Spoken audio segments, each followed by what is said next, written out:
aptitude, expertise, genius, gift. I'm the fucking talent. Hey, what's happening? Mike Schmidt, 40-Year-Old Boy podcast. Remember when this show started? Do you? Back in, it's 2020 now, so it's got to be, 2001? Is that what it started? 9/11? I think it started on 9/11, 2001. It was me and 6 of the guys going to do a podcast because I was inventing podcasting at that time. Me and 6 of the dudes were sitting around a table, and then there was a fucking plane crash, and they were like, what the fuck? And then they ran out of the room, and they left me to sit here with just a microphone by myself. And 18 years later, still me with a microphone by myself. How dare they leave me? And those 6 men went on to form Imagine Dragons. Can you believe it? I think they found their proper calling. They don't want to be sitting around talking about movies and stuff with me when they can go off and be playing shitty bad rock. I just saw a list that had the top songs of the 2000s or the 2010s or something like that. And I think 7 of them were Imagine Dragons songs. 5 more of them were 21 Pilots songs. These are bands I don't know or care about. I don't know. Like, I thought, literally, in my brain, I thought, well, Fall Out Boy's got to be on that list. They might have been. I don't remember if they were or they weren't. I don't know. And look, and it's not my job to sit here and make fun of people. I don't care. If you like 21 Pilots or fucking Imagine Dragons or Imagine Pilots or 21 Dragons or whatever the fuck, good for you. I hope you like them. That's fantastic. It's like, we've got a toxic environment where anybody comes out and says that they do something different or there's something that they like to do or somebody likes. People just fucking yell at everybody all the time. I have to share this with you. This is my new favorite thing. I saw it on Facebook. And look, I know social media, whatever. I get into this all the time. It's just because it rules my life. I'm addicted. I'm trying to stop. And I'm doing a decent job. But this sums up Facebook. This sums up social media for me in a million. Imagine, all right, look, when it started, all the wonders were ahead of us. Everything you could possibly hope for or want was in front of us on the internet. We were like, good Lord, the possibilities are endless. And what did it do? It turned back into a fucking rock fight, except we're using mice instead of rocks. I wish we were using actual mice in a rock fight. How great would that be? Throwing mice at one another? Dude, I got to be honest with you. Look, it's not beneath me to roll up on you with a bag of mice. I mean, you don't just keep your head on a fucking swivel. You never know. And just, if you're out of line, just remember, you might have a mousing coming. There could be a mousing in your future. You talk a lot of shit. You talk a lot of fucking yang. You try to call me out, tell me you don't like the show or whatever the fuck. Well, guess what? I'm going to get a sack of mice and show up in your neighborhood and just fucking launch Rodentia right at you, baby. Just fucking, I'm going to get you know what? I want a rat cannon. That's what I want. Like those hot dog cannons. Dude, what if I loaded a hot dog cannon full of rats and came to your house? You'd be fucking ruined. Yeah, and you'd try to hide. You'd be like, he doesn't know I'm here. I'd just blast rats through the fucking windows. They'd chase you the fuck out. A couple of weeks ago, the rats were my enemies, right? Didn't I have an army of, what did I have? An army of monkey-killing rats? Or rat-killing monkeys? I don't know what the fuck I had. But who cares? Now that I've invented the rat cannon, the rats are my friends. Fuck everybody else who wants to get in my way. A goddamn rat cannon. That's what I need, like a hot dog cannon. You know what? And look how, by the way, let's talk about innovators. All right, let's talk about myself for just a second. Moments ago, I just had a sack of mice. That's what I was armed with. Look at me. That's like the Industrial Revolution of rodent-based weapons in fucking 5 seconds. First I had a sack of mice and I was throwing them at you. Now I got a rat cannon and I'm launching it through fucking windows. Jesus Christ, I'm the king. Certainly an inventor, and certainly somebody who does things on the fly that you wouldn't expect. I'm unpredictable. Don't kid yourselves. But I saw this list and it's this fucking, and I don't want to be that guy. If you like that kind of music, that's fine. Oh, I was going to tell you about the fucking internet. Dudes. So on Facebook, and by the way, I got to apologize for how I sound right now too, because I hear every drop of spit in my mouth. My mouth has been very dry and my head is a little throbby and my nose is a little full. Now I'll tell you this. I don't think it's illness. I don't think it's sickness. Remember last week I told you I was a little bit, I had taken an Uber passenger, couple of them who were a little fucking stuffed up and shaking my hands and doing all sorts of other dumb bullshit. And I don't think that's what this is. You know what I think? Here's what I'm going to tell you about me, folks. From what I've read on the internet and the things that I've learned, there's a good chance. Brace yourselves. Cross your fingers. Cross your hearts and hope to die. There's a good chance that your internet chum Mike is in ketosis. Oh, that's right. I know what you're thinking to yourself. Well, Mike, the only reason you would be in ketosis is if you were doing some sort of keto-based diet. Well, guess what, friends? My life pivoted and I changed and I became a keto guy. I didn't want to be a keto guy. I talked to on January 1st, I talked to my trainer and I'm like, here's the deal, dude. Or no, it was January 2nd. He couldn't see me on January 1st. But January 2nd, fucking yawn, fight it off. You're goddamn right. Talk right through it. Hi. See, back in 2001, nobody cared that I yawned on a podcast because I was the first ever podcaster. Those 6 dudes, the fucking Imagine pilots, they went off and they fucking formed a band and wrote a bunch of shitty songs. Meanwhile, I'm here yawning into a microphone and still keeping my audience. Take that, 21 fucking dragons. All right. So on Facebook, hi, I'm an ancient man. I'm an ancient shaman who can't pronounce things without an article in front of them. The Facebook. So I'm a Facebook guy, and I went on there. I'm not a Facebook guy. See, that just sounds fucking ridiculous. I have Facebook. We all have Facebook. Everybody in the fucking world has toxic Facebook. And I scroll through it and stare. Sometimes, and I did today. I have to admit, I've been good. But today, man, I just fucking stared and flipped and stared and flipped. And it is just, because some people, there's 5-paragraph things about what's going on in Iran. And then there are people just talking about soup. And look, I don't mind if you want to talk about soup. I'd much rather you talked about soup than Iran, because I got news for you. If you live in Romeoville, Illinois, chances are much better that you know a lot more about soup than you do about Iran. I'm certainly of opinions, and you've got your... you know what? I'm going to use a highly charged word here, and I apologize, but I don't really apologize because I mean it. You've got your biases. If you're in certain parts of the country, certainly. And so I'd much rather hear your feelings on soup. If you've got chowder thoughts, spill them. I want to know them. That's all I want to care about. I want to see pictures of your doggos. I want to read your chowder thoughts. I want to know how you deal with a rat cannon. That's all I want to fucking know. But don't give me your fucking 5-paragraph essay about what we did in Iran and who we killed and who we shouldn't have killed and what we should do and what the fuck. And oh, Jesus Christ. We gotta, you know what?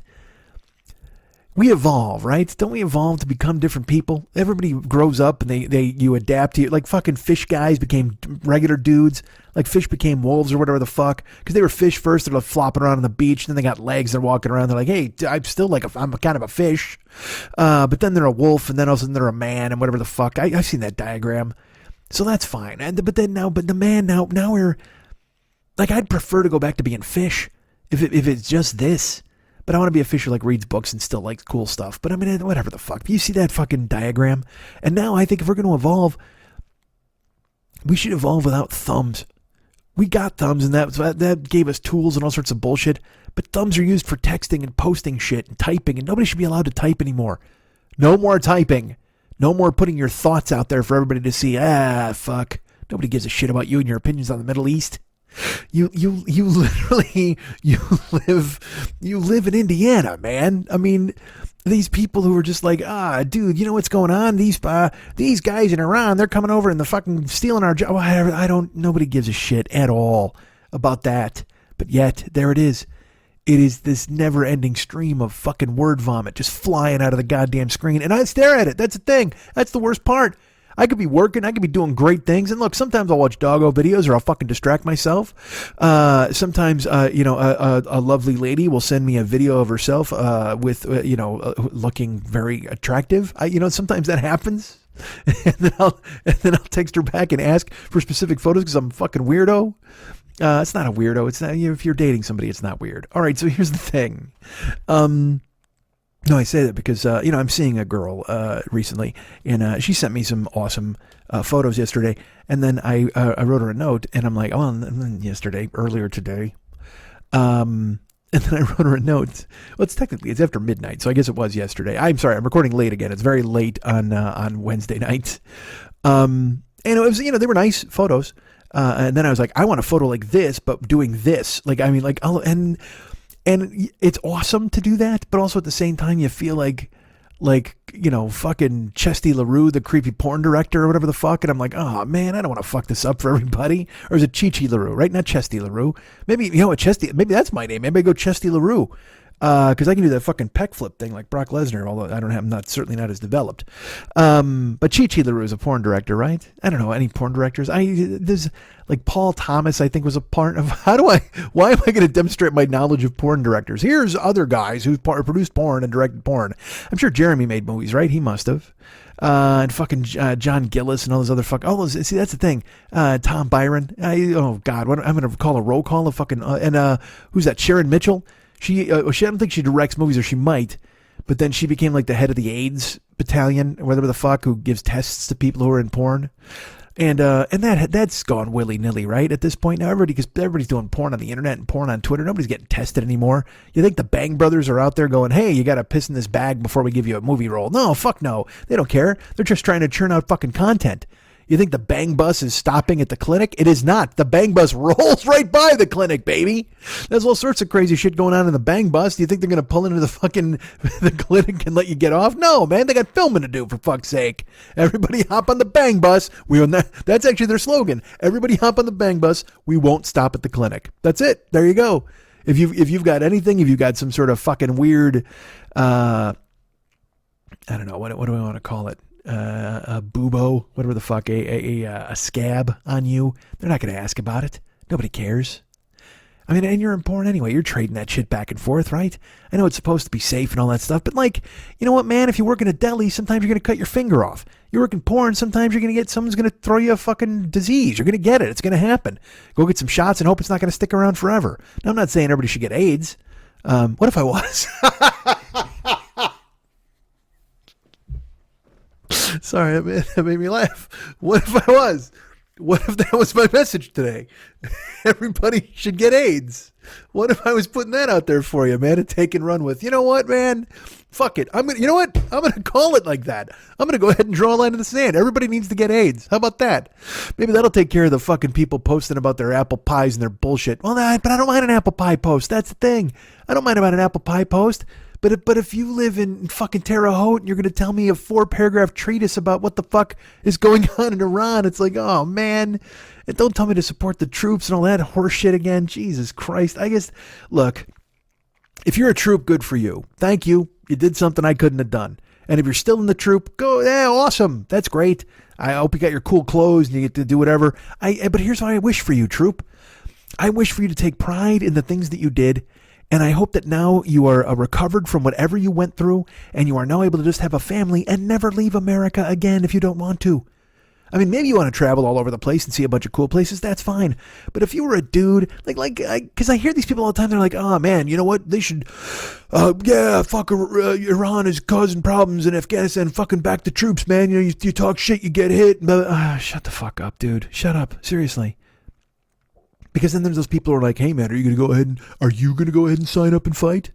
And then people are like, well, I couldn't do that. I have children in school or whatever the fuck. And it's like, it's all just constant bitch slapping. All of it. And it just makes no fucking sense. If you care about the fucking troops, you know what you want? No war with anybody, ever. No war with Iran. You know what? You want the troops to be bored. That's what I want. I want the troops to be fucking bored. I want them to be at Fort Bragg. You know what I want? I want every American base to be the cleanest fucking military base you've ever walked in because they're so fucking bored they can't stop dusting. That's what the troops need to do. Put your guns in a rack somewhere, man. And no, not in a rack. And not in Iraq, but in a rack. Like put them on the wall, all right? Don't put the guns in Iraq. They got too much shit going on in Iraq right now. And we killed the Iranian guy in Iraq, and then Iraq is like, you got to leave, but then we're not going to leave. And then we have a fucking letter that, dude. And I don't even know how I get sucked into fucking looking at all this bullshit. You know why? Because it's on my fucking social media feed. Everybody's got a fucking opinion. Some fucking guy from Phoenix is like, hey, here's what I think we should do. I don't care. Why don't you solve some shit in Phoenix? If there's one homeless guy in Phoenix, concentrate on that. Get that homeless guy a job and a toothbrush. Don't fucking tell me what we should do in the goddamn Middle East, although I got to be honest, if anybody in America can intelligently comment on what's going on in the Middle East, it's got to be somebody who lives in Phoenix in the summertime. Holy Jesus Christ, that's 135 degrees. That's just like being in Iraq, except we're not lobbing bombs in there. Although maybe we lob bombs in Phoenix. What do you say? Maybe we declare war on the Diamondbacks. Maybe I show up at a Diamondbacks game with a fucking rat cannon, start blasting those into the stands, and have anarchy and fucking people freaking the fuck out. And then Madison Bumgarner will charge out of the dugout and try to fucking take me on because he's got the red ass because I'm fucking ruining the game, and I don't care. You don't think I'm playing the game the right way? I'll blast you in the face with a fucking rat cannon, Bumgarner. Have a seat. These fucking four-legged, whip-tailed motherfuckers are going to chew the fuck out of your sourpuss face. So here's the thing on Facebook. It's not even about Iran that bugged me. Because again, this is the thing. You know, if you want to talk about fucking your dog, you want to talk about when you went to school or the bands you liked. I mean, I guess I don't know. It's all remember when. Look, do I just not like anything anymore? And that's things, I don't want to be the guy who doesn't like anything. Like, I already fucking ripped the shit out of 21 Dragons or whatever the fuck, and that's not nice. But see, all right, here's the thing. Last night, man, David Lee Roth played at in Vegas. He started his Vegas residency, and last night people started posting stuff on YouTube, like clips of the shows. And there's a website called Van Halen News Desk. Now, I cannot think of a more inactive news stream than that of Van Halen's. I cannot at all. I know there's a lot of stuff rumored about Eddie, and I will talk about that at another time, because it's too sad and I don't want to talk about it now. Although he looks okay in photos that I've seen, and that's cool. And Wolf is out there, but they're not reporting on Wolf. But so now Dave is like their guy, and Dave is out there being a fucking clown, man. Dave is just like, well, hey, man, Van Halen might have hanged it up, but I'm going to go out and bosey and rock and do a fucking spin kick and whatever the fuck. And he's doing this residency in Vegas, and good for him, man. And again, that's, like I said, good for him. And if you want to go and you want to pay for that kind of thing, go right ahead. And, I've told you before that nostalgia and pussy runs the world, right? We all know this stuff. So there are people who want to go see fucking David Lee Roth because either A, they want to remember what it was like to see David Lee Roth when they were kids and they want to live vicariously like they were children, or B, they've never seen him. So they're like, oh man, I totally get my chance to see David Lee Roth now. Which, I got to be honest with you, if this is your first exposure to David Lee Roth, holy Jesus. You know what? You've never seen David Lee Roth. You've probably also never shot yourself in the temple with a handgun. And I'm going to say that one of those is a better choice than the other. And I'm going to let you pick. I'm going to let you decide. Seeing David Lee Roth caterwaul and screech in your face these days, is that any better than a 45 slug to the temple? I'm not sure. Because I will tell you this. You see, if you do them in conjunction with one another, make sure you do Dave first. See Dave first, and then you use the 45 to the temple, and then you'll never have to worry about Dave again. It'll cleanse your brain. You won't ever remember that. It'll be right out of there. Because if you do see Dave... If you see Dave, tell him I love him. That's a song by April Wine. If you see K.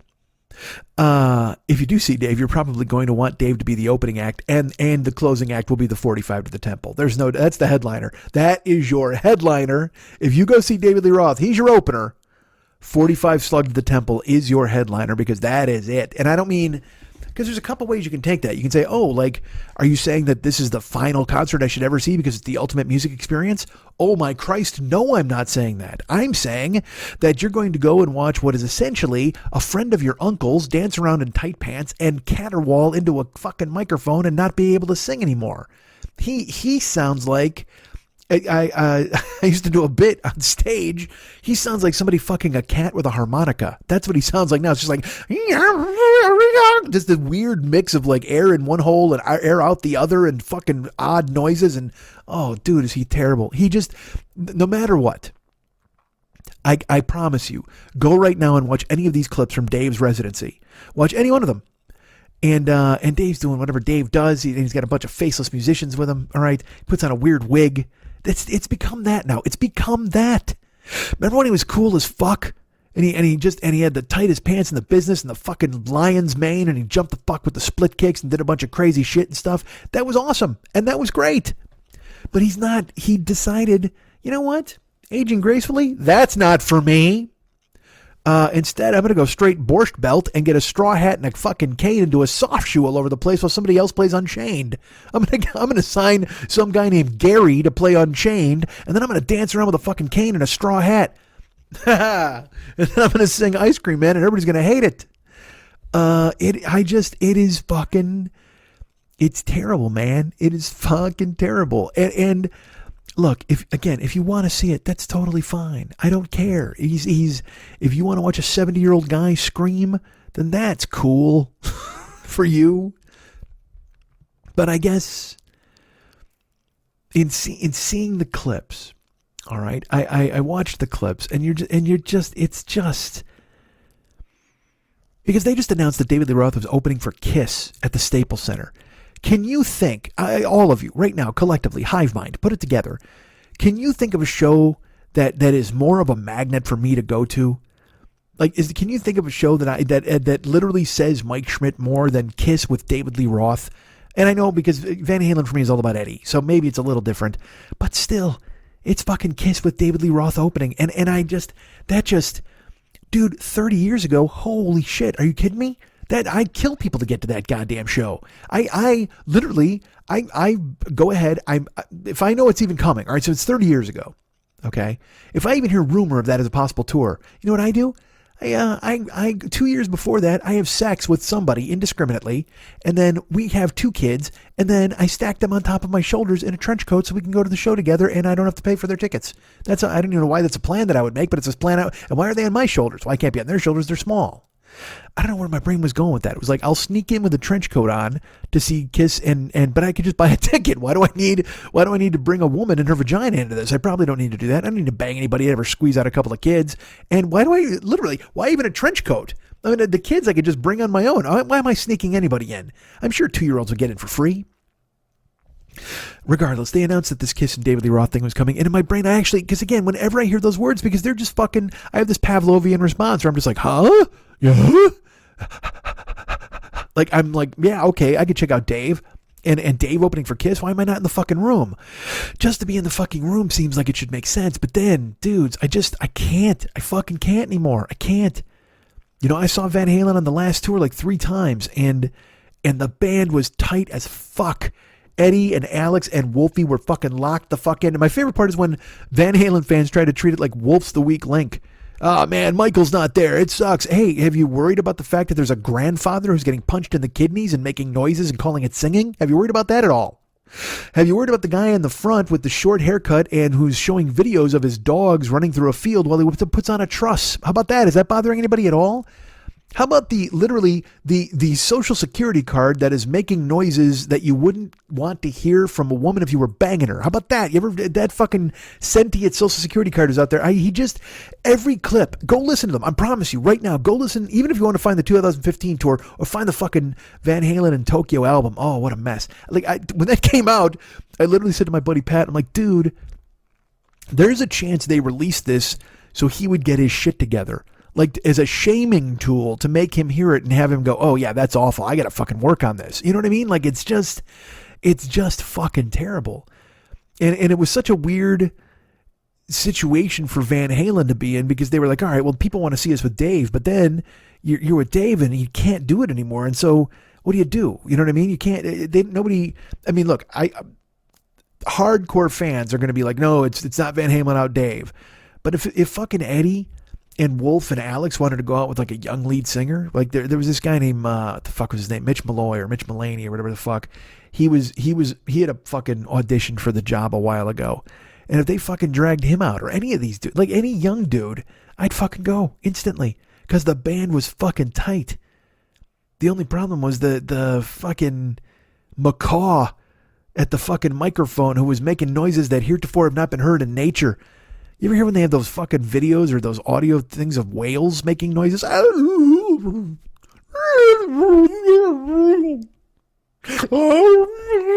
That's fucking David Lee Roth. It's like Van Halen with a fucking beluga sperm whale or whatever the fuck on the microphone in front. He's the new front man. They just went ahead and got a whale.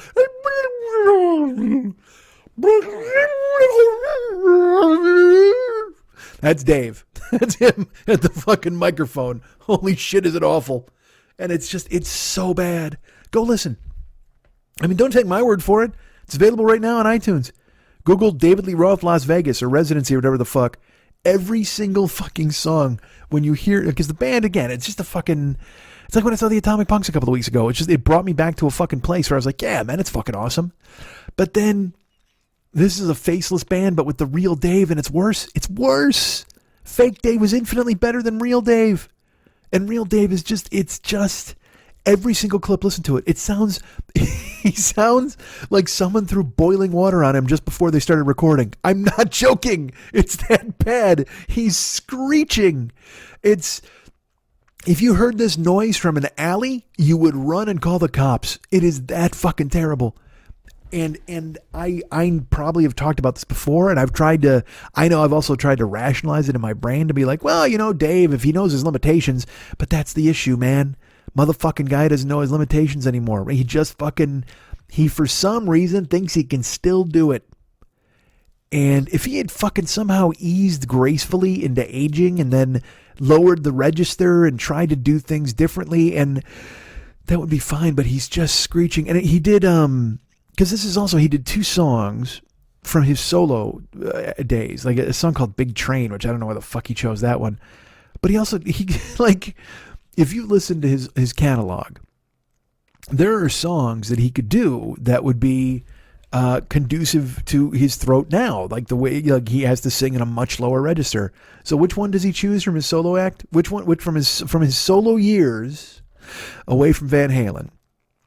Like, he could have probably, it wouldn't have been good, but he could have pulled off Yankee Rose, or maybe even Going Crazy. But you know what he picks? And I mean, and you're not even gonna know this song, but if you know it and you Google it now, it's called Just Like Paradise. Now look, that's a fucking jam for Dave. You know, and look, I know some people hate that kind of music, and that's fine. What the fuck? Go listen to your 2111 Dragons or whatever the fuck. So, but Dave, like Just Like Paradise, is a song I enjoy. I like it. It's off the Skyscraper album. But the whole song is he's really, you know, the chorus is like, this must be just like, it's super high. And he just can't. There's this line that goes, Susie, Susie, but for crying out loud. But it's sing-songy. Oh my God, what a mess. And then you turn it on and it just, Carrie Elwes made less offensive noises chained to a pipe and saw. Oh my fucking God, Dave, what are you doing? And I can't imagine what the tickets are like in Vegas. They've got to be $200 a head, man. I went and saw Elton John there. I'm still paying that fucking thing. Jesus Christ, that was the one thing. Karen took my rice cooker, she took my Monty Python collection, she said, and you have to take over the Elton John bill, because I'm paying that until 2040. Because that's what Vegas does with the residency and stuff like that. And that's fine, but dude, Dave, I can't. Like, I was actually considering, because even for the show, for this, I was like, what if I went and saw Kiss and David Lee Roth? Like, would that be a fine nostalgia trip? And then I could come talk about it on the show and explain it and talk about it and seeing Kiss now. But it's just an exercise in futility now, because both Dave and Paul are shot. And believe me, look, I'm in ketosis, baby. You can hear my voice. My voice sounds almost fucking shot. I got half a nose. It's all pumped up. I got a fucking low-grade headache right now, but here I am still bringing you a fucking show. I'm like the Dave and Paul of podcasting. Again, started 11 years ago, still at it now at the goddamn microphone.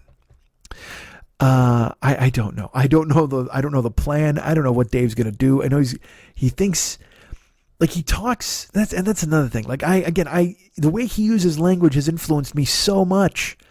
But now I see clips of him, and I just can't. I can't bring myself to pay attention. And I've had this discussion before with other people and stuff, and you know, they hate him. They think he's fucking terrible. This other thing and that and whatever the fuck. And I'm like, yeah, I could see that why you would hate him and think he's fucking terrible, because he's not the best.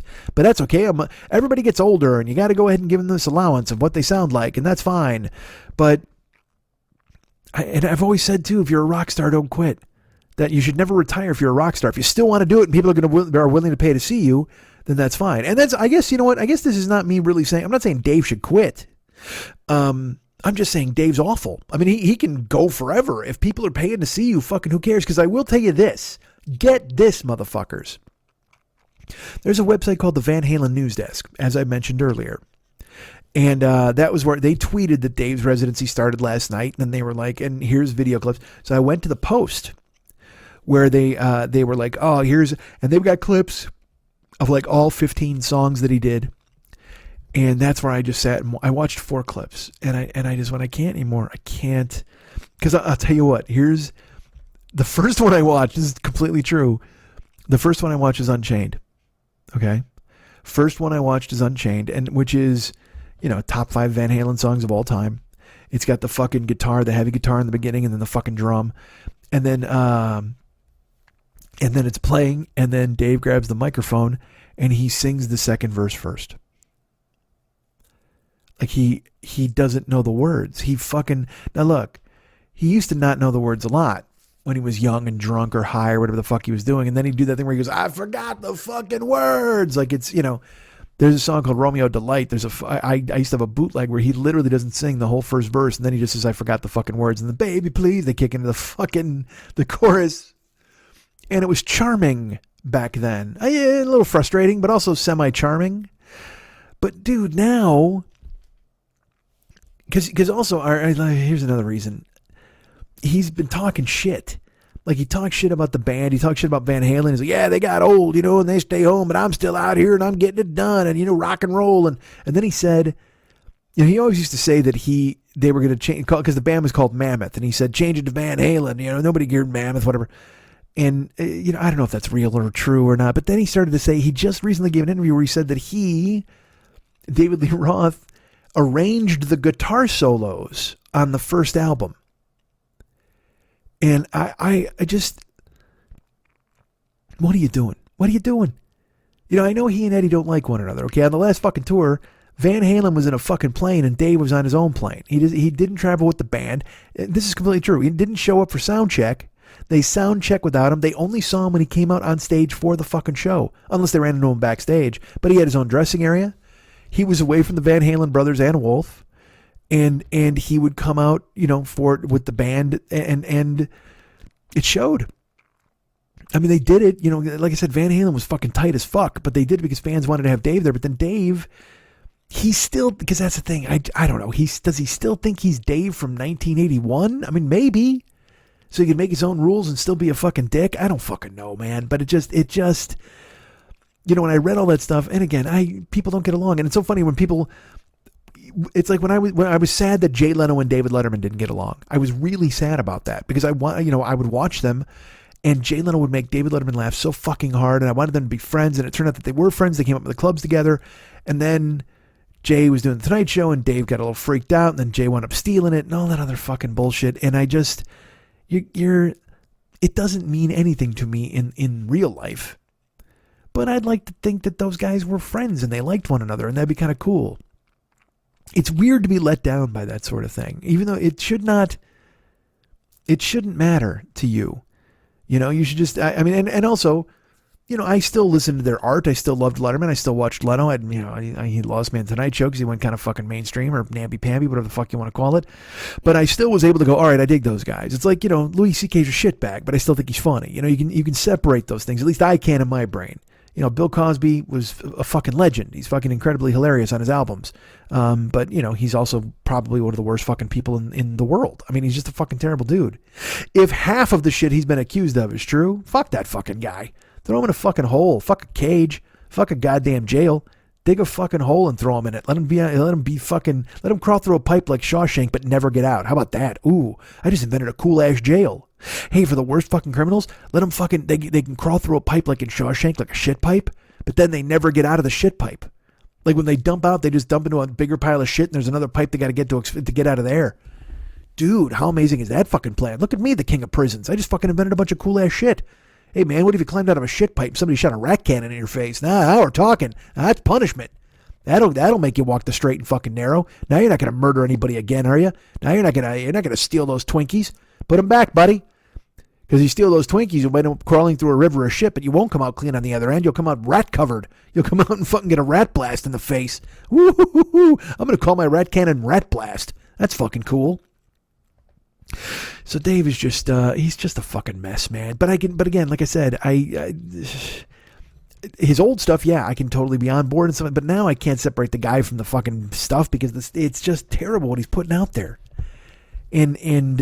But so anyway, so here's Van Halen News Desk, and they put out the fucking 15 clips, right? And I watch the clips. Dave blows the words in Unchained. I mean, it's just like, what the fuck are you doing, man? Because again, like in Stripes, when Bill Murray's girlfriend's bailing, and she goes, it's just not that cute anymore. And that's what I would say to Dave, man. It's just not that fucking cute anymore, dude.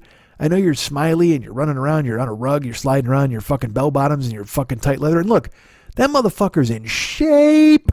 He might be 65 or 66 or whatever the fuck he is, but he's got a full-on Japanese fucking back and chest piece tattoo that goes together. He's got abs still. He's fucking sliding around and dancing and looks good in leather pants, and good for him. I'm sorry, my nose is all fucked up now. My voice just changed there while I was talking. Hold on. Ketosis. Goddamn ketosis, man. It's fucking with my brain. That's my favorite Ozzy Osbourne song, by the way. Ketosis! Fucking with my brain!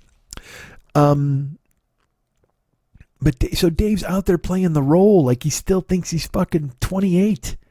And it's just, dude, I'll bet he still goes and hangs out with the Jungle Studs, whatever the fuck. That's fine. Live the life.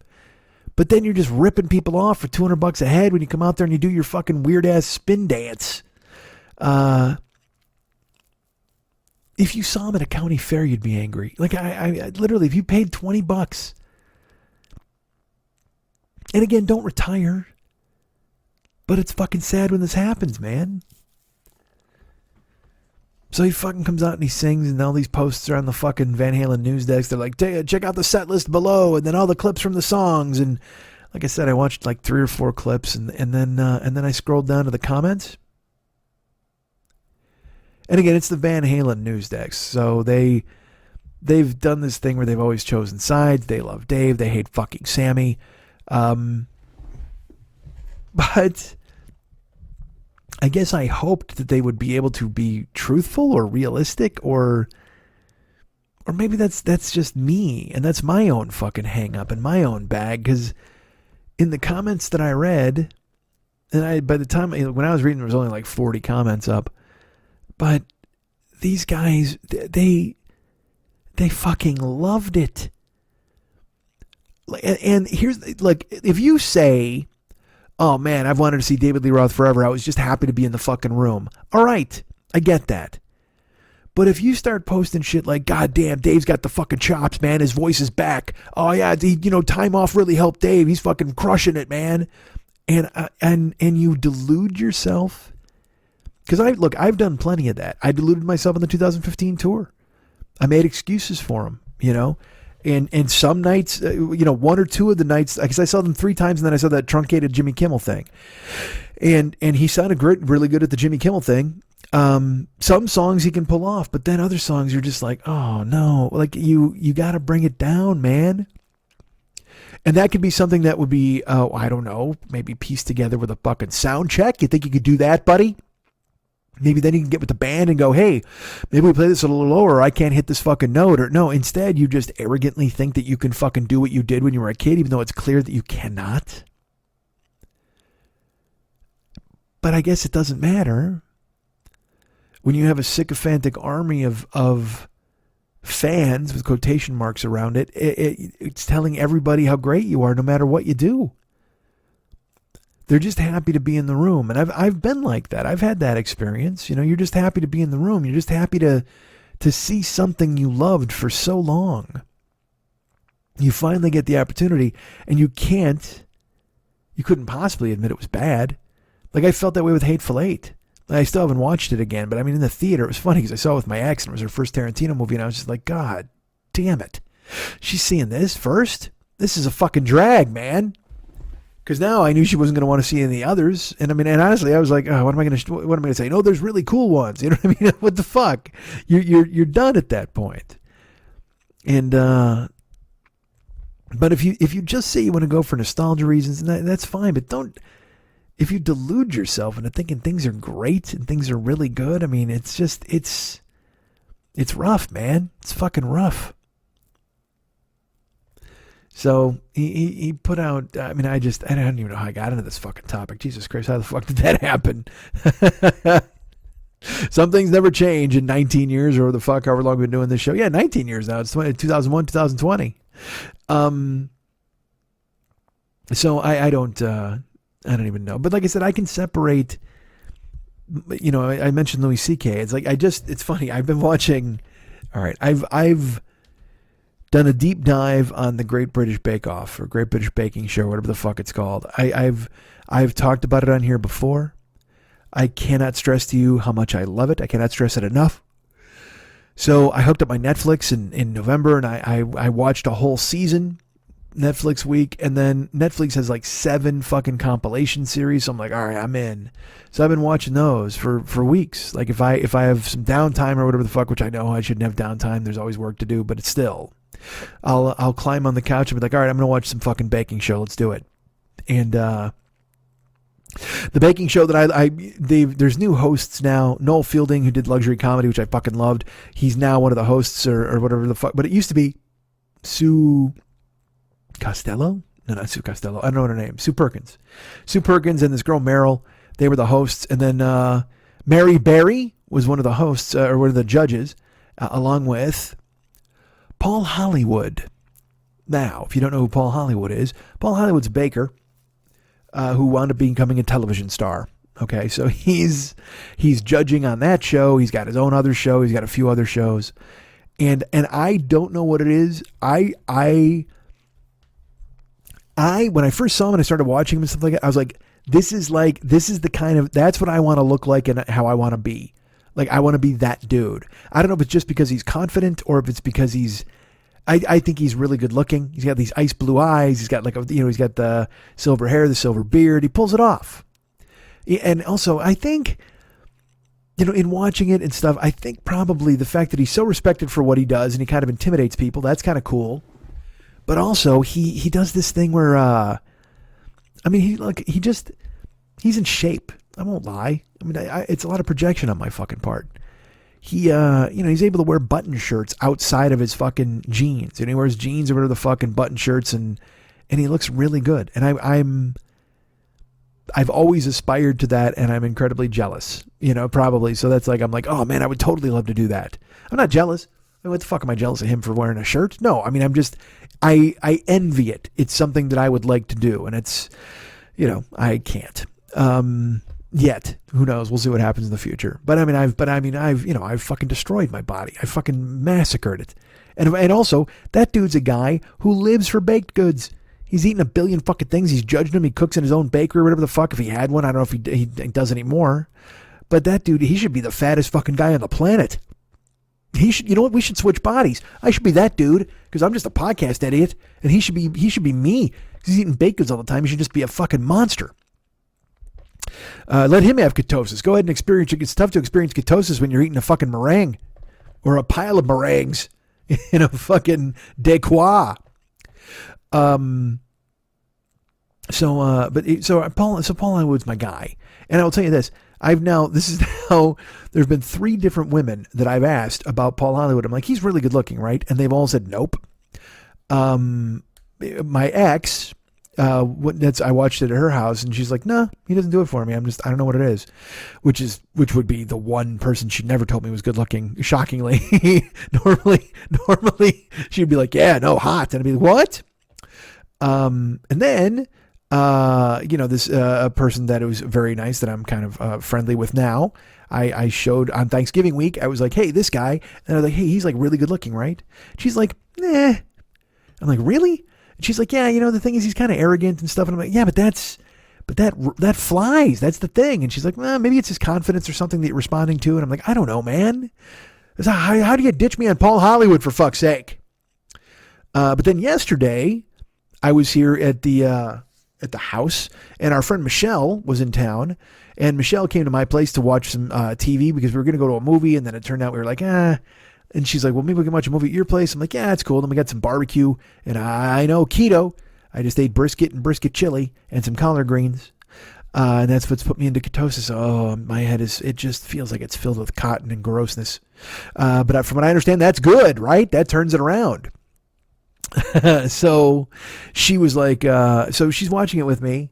And we wound up watching like fucking 5 episodes. Like we marathon. Actually, she fell asleep. She fell asleep on the couch. And I would wake her up to watch the judging sometimes. But I didn't let her go to sleep before I said, "Hey, this guy's really, really good looking, right?" I paused it. I actually paused it. I go, "Let me ask you something. Is this guy really good looking?"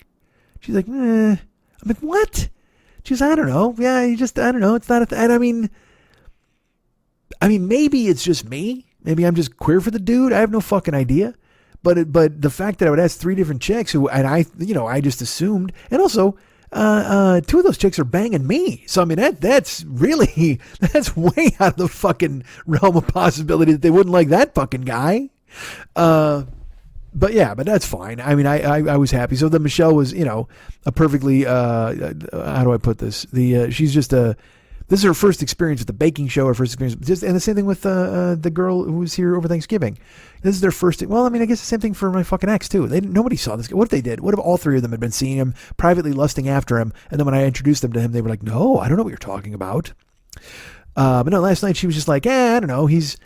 And I explained. I was like, I even said to her, I go, "Maybe it's projection, like with my fucking because I'd like to dress like that or whatever." She was like, "I don't know, but I don't see it," And But the reason I bring it up is because I tell you about how I'm able to separate people from the things that they do for their persona, or the things that they bring me, and I enjoy. You take what you need and you leave the rest. But they should never have taken the very best. That when that happened, that was the night they drove Old Dixie down. The people were singing, they went na na na na na na na na na na na na. You know how David Lee Roth would sing that?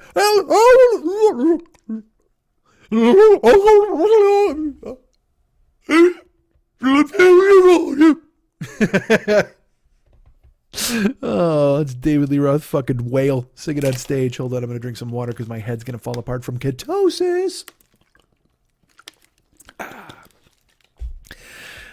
Christ. So Paul Hollywood is the fucking guy, right? So I've been watching it on Netflix, and then I'm like, well, because I'm watching old episodes, man, because it's been on for fucking 7 years or whatever the fuck. And I'm just now getting into being able to see these old shows because they were on PBS, but then they weren't. And I'm jumping into seasons, whatever.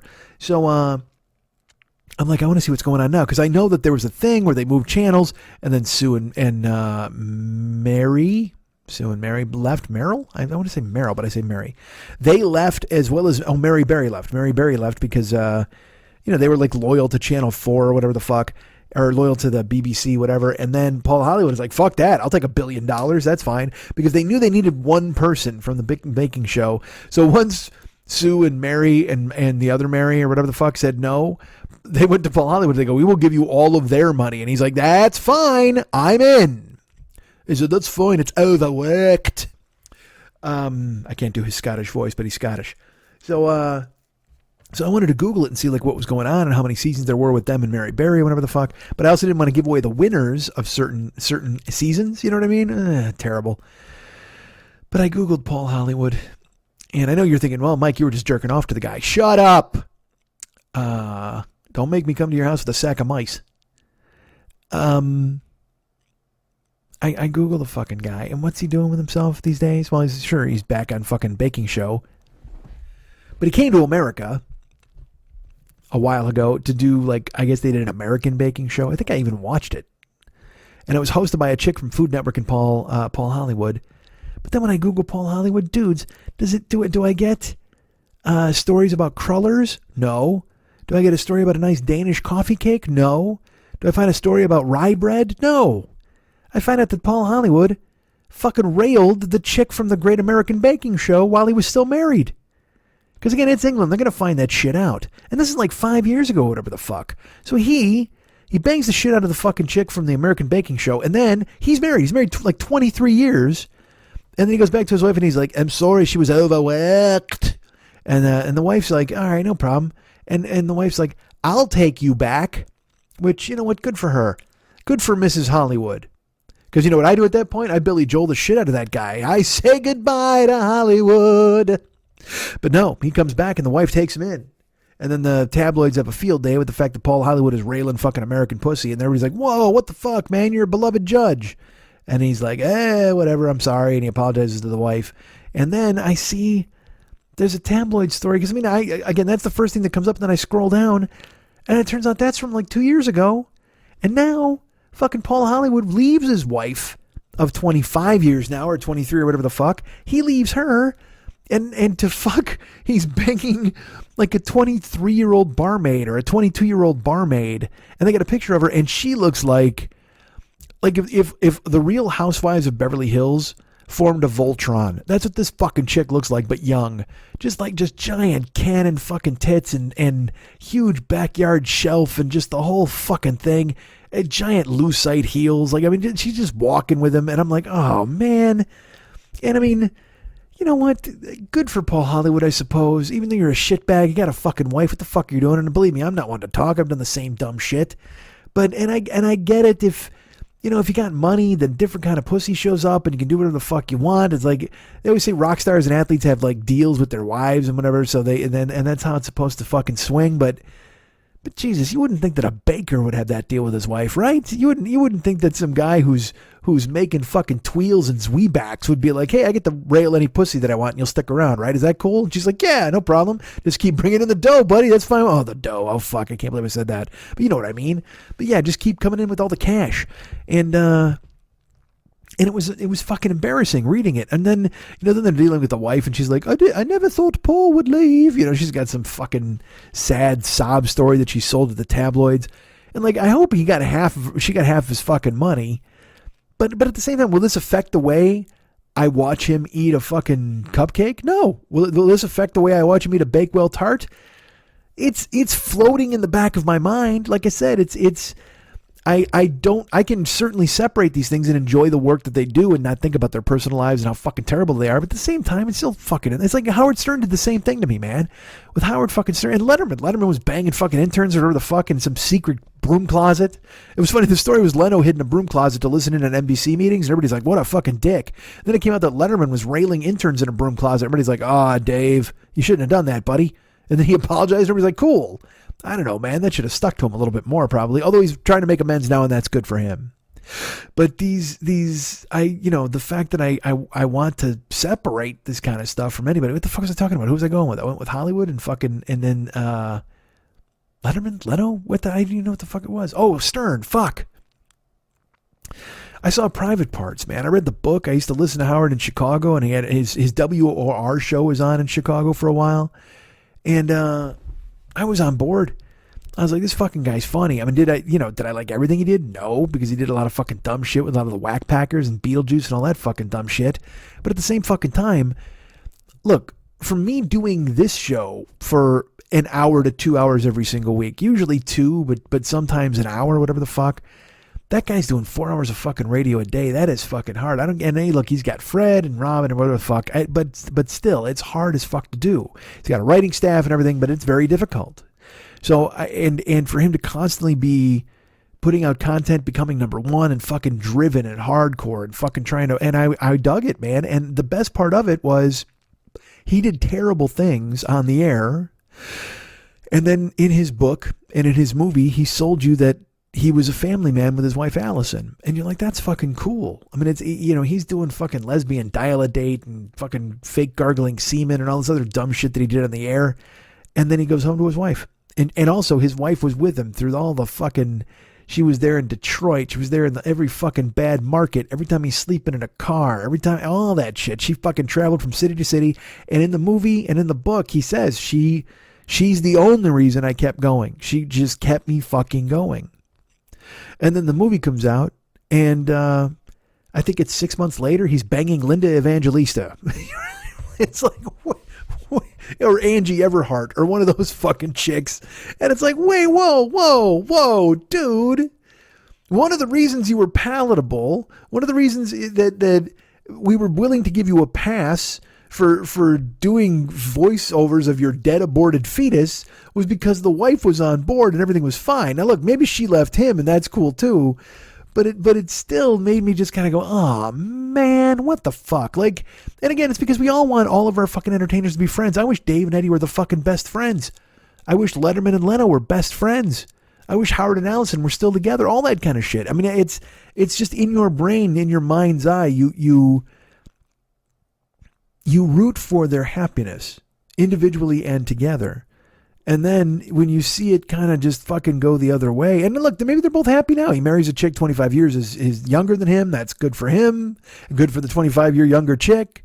Maybe, I'm sure Allison's very busy with her. I'm sure got $100 million, I'm sure, and she's probably happy. It's like when Eddie got divorced from Valerie. Like, I was fucking mad. And this is completely true. Like, Valerie Bertinelli's she's got a third career, I guess you would even say, where she's like a Food Network person now. So she like hosts these dumbass fucking kids baking shows and shit. But then she has her own show and it's like, hey, let's go to Val's Kitchen, whatever the fuck. So she's cooking and that's fine. It's awesome. Wolf's been on a couple of them. He'll like walk into the kitchen and be like, hey, Ma, or whatever the fuck. And I'm like, oh, dude, I love it. I love Valerie. I love Wolf. I'm glad they're doing this. But then, like, she's had some episodes where like her new husband is on. And, You know what? Fuck you, man. Who do you think you are? That's Eddie's wife. Get the fuck off. Get off Eddie's dick, man. That's fucking Eddie Van Halen's wife. And this guy's like, he's bald. He looks every second of his age. Like Eddie's aged really well, and Valerie has aged well too. And they just look like they should be together, right? Don't they? They just look like if you wanted to have like a custom thing for the top of your wedding cake, it would be a little Eddie Van Halen and a little Valerie Bertinelli. They look perfect together.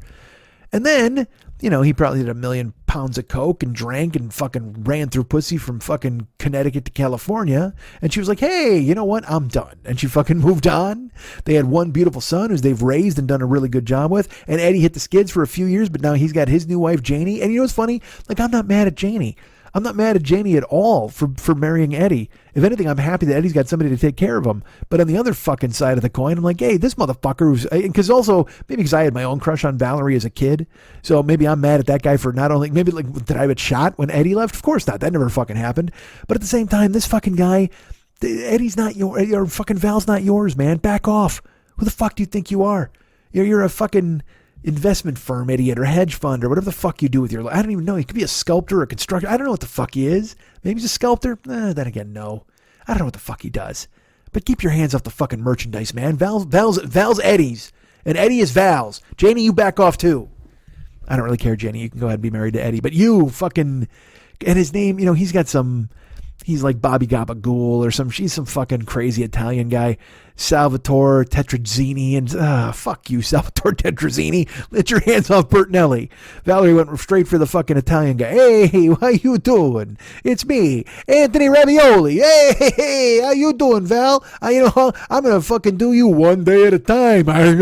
Shut up. Leave her alone, man. She's pure. You fucking dick. Infuriating. I won't lie. Makes me very angry. Makes all of us very angry. Oh. Hey, you know what? Amidst all of this rat cannons and David Lee Roth and fucking fuck you, Anthony Ravioli and everybody else in the fucking business, I was going to tell you a thing that I saw on Facebook that was the thing that just defined social media and where we're at now. And it just somebody posted on Facebook and again, Facebook is a wasteland. I know you're tired of hearing me say it, but it's like, it's that and Twitter are just, I'll stare at it and then I'm just going, what are you doing? Like, why do you fucking care? Because it used to be, like on Twitter, you used to be able to get a job out of it sometimes. Like if you were funny on Twitter, you'd get noticed. But now everybody's trying to be fucking funny on Twitter and on fucking Facebook. It's all they're doing. So, but listen to this. Like I just said, if you like something, that's cool. That's all. You should just like stuff, man. I can't, like all these Star Wars fucks. I can't, it's not important enough to me to wind up in fights over it. But there are people who are just like, I know there are people who are like, I love it. It's the best ever. And then there are people like Poe and Finn. And then there's people like Rilo Ken. And I'm like, okay, good for all of you. I hope you love that kind of stuff, man. But I just, I have a friend who has literally posted about it every day. Posted about Star Wars, posted about The Mandalorian, won't stop talking about it, won't stop going on and on about what they should have done and they did this and they could have done that and whatever the fuck. And then I see all these people, like last time they were all mad at the Asian chick because she was like all of a sudden a hero. And look, I hated her too. I'm not going to lie to you. I didn't hate her because she was Asian. I just hated her because she was a janitor and then all of a sudden she's in the fucking mission. It's like, what the fuck? They got her guarding space pods. Then she punches Finn in the chest, and the next thing you know, she's in a space casino in a fancy dress and going, ha, ha, ha. I mean, like, whoa, fuck. No, nobody wants to see this. And not even, again, I don't give a fuck because she's Asian. It's just that all of a sudden there's just like a chick tagging along for that. And again, not that she's a chick. It's just like she was nobody. That's the point. She was a fucking nobody. She was literally working in the bowels of the ship. And then because she pushed Finn, whatever the fuck, she pushed him to the ground. All of a sudden everybody's like, you're in the fucking army now. You're the new Leia. And she's like, alrighty. And then they went to a fucking space casino and everybody else ran out of gas and whatever the fuck. So then I hear they make this new movie and everybody was pissed the last movie because, she was in it. Well, now everybody's pissed because she's not in this one. Like I see all these people who are just like, can't believe they did Rose like that. Like, what the fuck are you talking about? Now, like, I'm spoiling, and I don't mean to spoil. But this isn't that much of a spoiler. I read a thing that said that she's in the movie for 90 seconds, And like they introduce her sister, and her sister does more stuff than she does in this movie. And that's just shitbaggery of the highest order. You know what that is? That's just the franchise rebooting itself and going, oh, you didn't like the Asian? No problem. You know what I mean? Like, they're not fucking with the cash cow. They're just going to go, hey, you know what? Fuck you, Chopsticks. You're out of this fucking joint. Let's get your sister in here. Oh, your sister is remarkably white. You know, and I haven't seen the movie. I don't know if the sister's white. I'm just saying that it just smacks of desperation for them to go ahead and marginalize a character who was such a huge part of the last one. And I haven't seen the new one yet because, I mean, like I said, I have some people who loved it. And I have some people who want to fight it. Like I wouldn't doubt it. I wouldn't doubt if some guy went up and punched the screen or he was mad. And I'll tell you what, if you right now, if anybody uses the phrase, oh man, they fucking ruined my childhood with this new Star Wars, you should just do me a favor. Go outside and hitchhike. Nobody does that anymore, okay? Because you look like a murderer. But that's okay. Do it, because eventually either the cops are going to pick you up and throw you in jail forever for being a murderer, or you're going to get picked up by a fucking murderer. Either way, we don't need you anymore. Go get rid of yourself. Go jump in the hole with Cosby. That's what I say. Because if you're going to say, oh, they ruined my childhood with this new Star Wars, guess what, you fucking dick? This is the 9th movie. And not only the 9th movie, but there's like 1,000 books and comic books and fucking Funko Pops and fucking songs and also sonnets. There's all sorts of poems about Star Wars. And nobody, go find the shit you like. Don't be like, hey, they ruined my childhood with this. No, go watch the other ones. Go watch Luke when he was young. Go deal with the trash monster. And don't get cocky, kid, and all that other bullshit. Go watch Chewbacca get ignored as the Ewoks get medals or whatever the fuck happened. Go watch all that dumb stuff. Go watch the pod race again in circles fucking forever. But don't ruin it. It's the 9th one. I got news for you. It's no longer your childhood, man. If you can say you saw all 9 fucking Star Wars movies in the theater, you are far too old to have your childhood ruined by anything other than fucking ovarian cancer or maybe stomach cancer or prostate cancer or any other cancer with a qualifier before. Or just cancer, period. You know what? Doesn't need to be anywhere else. Just a big bag of fucking cancer could fall on you from a great height like a piano and a fucking Laurel and Hardy short. You'll fucking just get...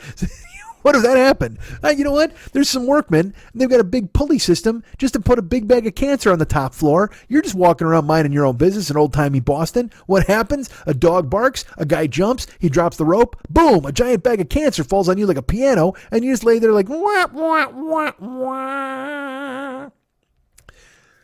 All right. You know what? All right, I'm going to throw this out there. I'm going to put this out at you right now. If you had your choice, bag of cancer falls on you from a great height, shot in the face with a rat cannon. What do you say? Rat blast? Rat blast or cancer fall? What do you pick? What do you choose, baby? Rat blast or cancer fall? I demand to know. The lines are open right now. I don't know, man. Oh, so I didn't even fucking tell you. So, all right, so this show has been on so long. And I'm trying to guard against it just being me bitching, even though you'll say, hey, fuck you, for 12 years it's been you bitching, but creatively, and there's stories too mixed in. But right now, the only story I have is I'm trying to get into ketosis, and I think I'm there. So I've spent the last week literally, since January 1st, dudes, I've done cardio. I did cardio over the 1st, 2nd, and 3rd. I skipped the 4th and 5th. And, I backslid on the weekend, but then I'm back. I'm up to 2 miles a day. I've done four days in a row. I've done 2 miles a day. In addition to lifting super hard and then eating real food, I went shopping, dudes. I went shopping today. You know what's in my fridge right now? Fucking chicken thighs and fucking sirloin tips and a lamb steak and some pork chops. And I bought fucking asparagus and broccoli and cauliflower and avocados and tomatoes and cucumbers and fucking macadamia nuts. And that's all you can eat, man. That's all shit you can eat. You can't have anything else. Just all that stuff, man. And I'm excited. You know, the one thing I haven't done yet is cook. Oh, and I bought eggs too. I got a bunch of eggs and mozzarella cheese and bacon. I gotta tell you the Facebook thing. I'm gonna fucking forget it. When I talk about people, this is social media. Like, if anybody asked me, it's a mad world. I said if aliens came to Earth and I wanted to show them what comedy was, I would show them the scene with Dick Shawn at his house with the phone ringing. Okay, we all know this. Ice cream 31 flavors, and we like Tutti Frutti best. I call them Ice Cream Joe. But if aliens came to Earth and they wanted to know what social media was, I would literally show them this thing that I saw on Facebook. And you know what? I thought Great Hat was the quintessential Facebook post when the guy was moaning and crying about his dead fucking girlfriend or whatever the fuck. And that guy's like, Great Hat. That still might be the champion. But this I have to admit is a close second. It's different categories, though. That's along the lines of the people just crying out in the night for fucking acceptance or love or whatever the fuck, and people just going, yeah, whatever. But this is a different form of social media, and you'll recognize it right when I say it. This guy posted, hey, has anyone ever tried the Beyond Tacos from Del Taco? I think they're pretty good. Pretty straightforward. You got a question? He's trying to find some common ground with anybody on his friend list. He's reaching out there with, and not only this, he's told you what he's done. He's asked if you've ever tried them, if you like them, and he enjoys them. That's all. You know what he's doing? He's looking for human contact. He's just sitting in the dark in his house. Perhaps he had just finished a Beyond Taco. Perhaps it was still gestating in his belly. The tortilla, the cheese, the lettuce, the tomato, the fake plant-based meat that eventually we're all going to find out is bad for us and we're all going to die. Because we're all in Snowpiercer eating those fucking protein cubes and going, this is great. It's Beyond Food. Okay, good for you. You know what it used to be? People, Soylent Taco, Beyond Green. So this fuckhead, why is he a fuckhead? I mean, he's a nice guy. I don't even know him. I've never met this guy. He might even be listening now. If you've posted this and you recognize yourself, please know that I'm on your side. And you know who I'm angry with? I'm angry with your friend. Yes, you know who he is. You already know you know what? If you're you and you know this is you, please excuse yourself. You don't need to hear the rest of this because I'm about to fucking drop an anvil on your fucking friend's head. But literally, this person just posted on Facebook. Hey, has anyone tried the Beyond Tacos from Del Taco? I think they're pretty good. And then he continued to skip down the street in the sunshine, petting dogs and saying hi to babies and children, being a friendly person and a good member of his community. And all he wanted to do was reach out for a tiny bit of, again, he's got a Beyond Taco rolling around in his belly right there, and he's full of happiness. He just tried something new for the first time ever, and he loves it. He's got to share it with the public. But not only this, it wasn't like a bragging thing. It wasn't like, hey, man, I got a Beyond Taco and fuck you. It was like, hey, man, I like these things. Have you ever tried them? Because I think they're pretty good. Hey, man, you know what? I tried something today that I enjoyed. Hey, let me share this moment of joy that I had today.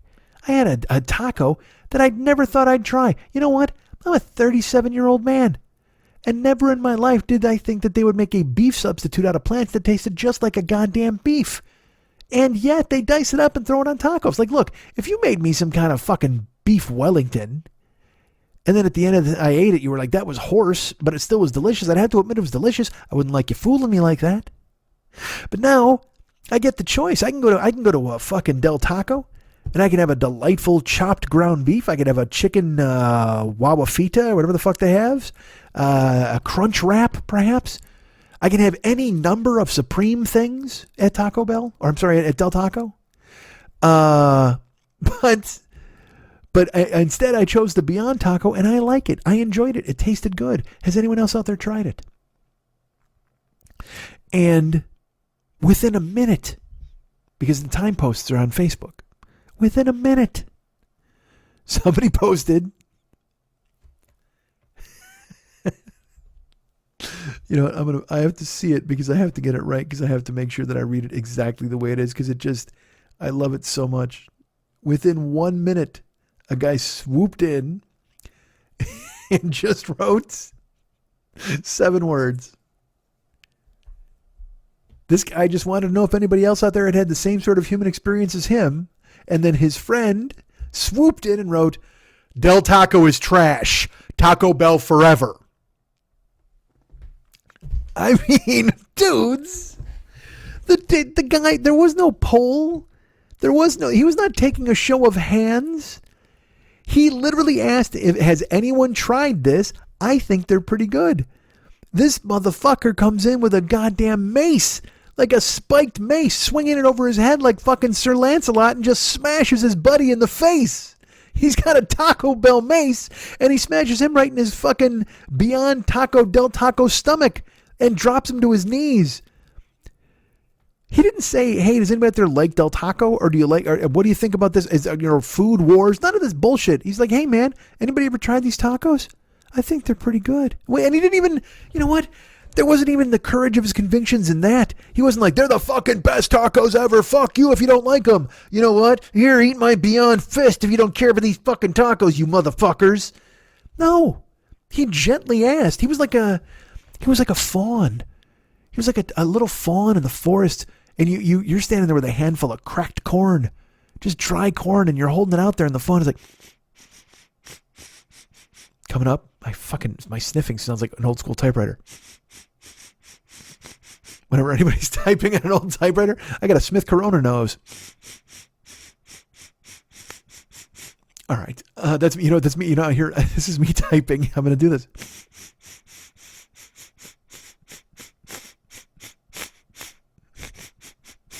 That's me typing. Has anyone tried the Beyond Tacos?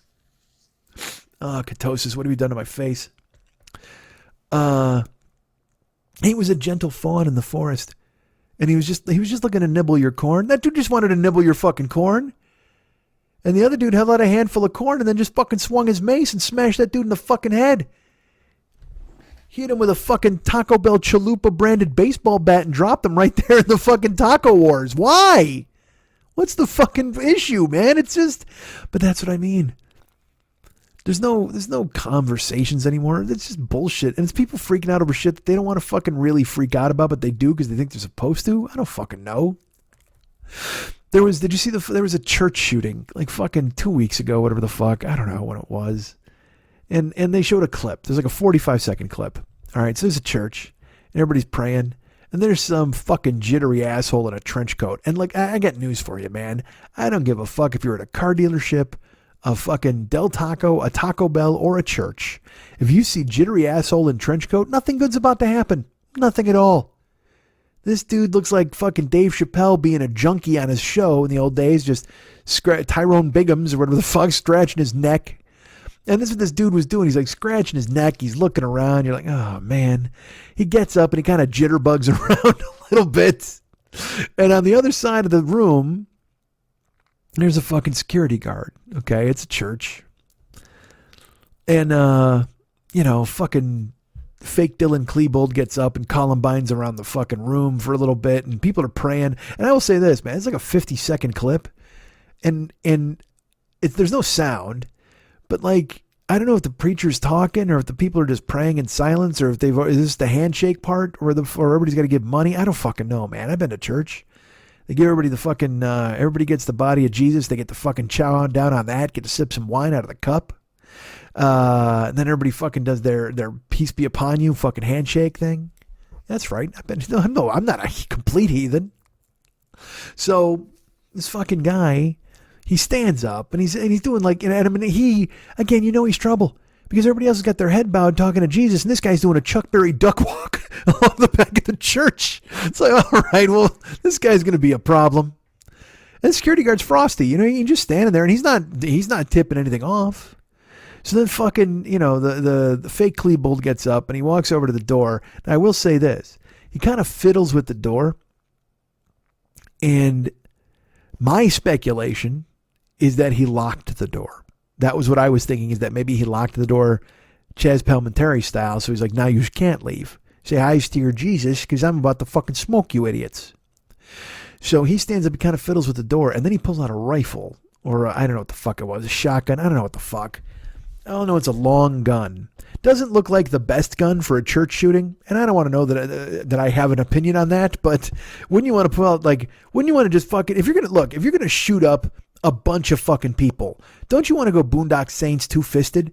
Don't you want to reach into both sides of your coat and just like pull out two fucking guns and just start spraying everybody with lead? But if you got to pull something out that's got a scope on it, you might as well have a musket. You know what I mean? Just fucking sit down and hold on, everybody. Please be terrified. I'm going to jam this ball deep into the recesses of this giant tube, and I can blast a hole through one of you. You see, I like to keep it old school with my fucking mass murders because in that I don't want them to be mass. I just want to kill one of you before you get to me. And that's basically what this fucking guy does, because he turns around, he's got the fucking gun, and this is the weird, like, I can't figure out what happened. Like, one guy sees it and, like, ducks immediately. And another guy stands up, but, like, he doesn't, like, not in a good way. Not like, ha-ha, to say, here I come to save the day. He's not Mighty Mouse. He just fucking kind of, it looked almost to me, sadly, and I don't mean to laugh, like he was getting up to go to the bathroom. He's like, oh, man, this sermon has got me a little bam, fucking, and he gets blasted. He's wasted. That guy gets dropped, right? So he's the guy who gets shot because he stood up, and I will tell you this, another thing, again, this is just from my many years of hearing about school shootings, unfortunately, and also from seeing movies. When I said he fiddled with the door, I think he was locking the door so nobody could escape.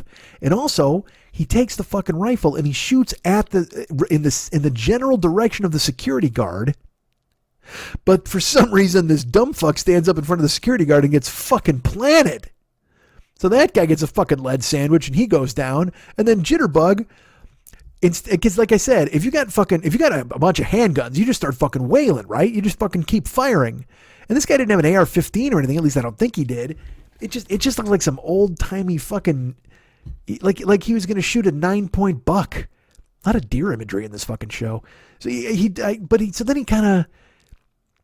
shoots the first dude, and then he doesn't cower or just spray the whole room. Then he reconnoiters over to where he's going to start boogieing down the fucking, again, because he's totally got that. He's just, when I say jitterbug and duck walking, I mean, it really looks like that to me.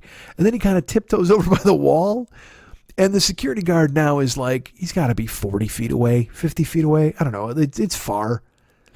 And this motherfucking security guard pulls a gun, and he just fucking Jackson Pollocks the wall with this guy's brains.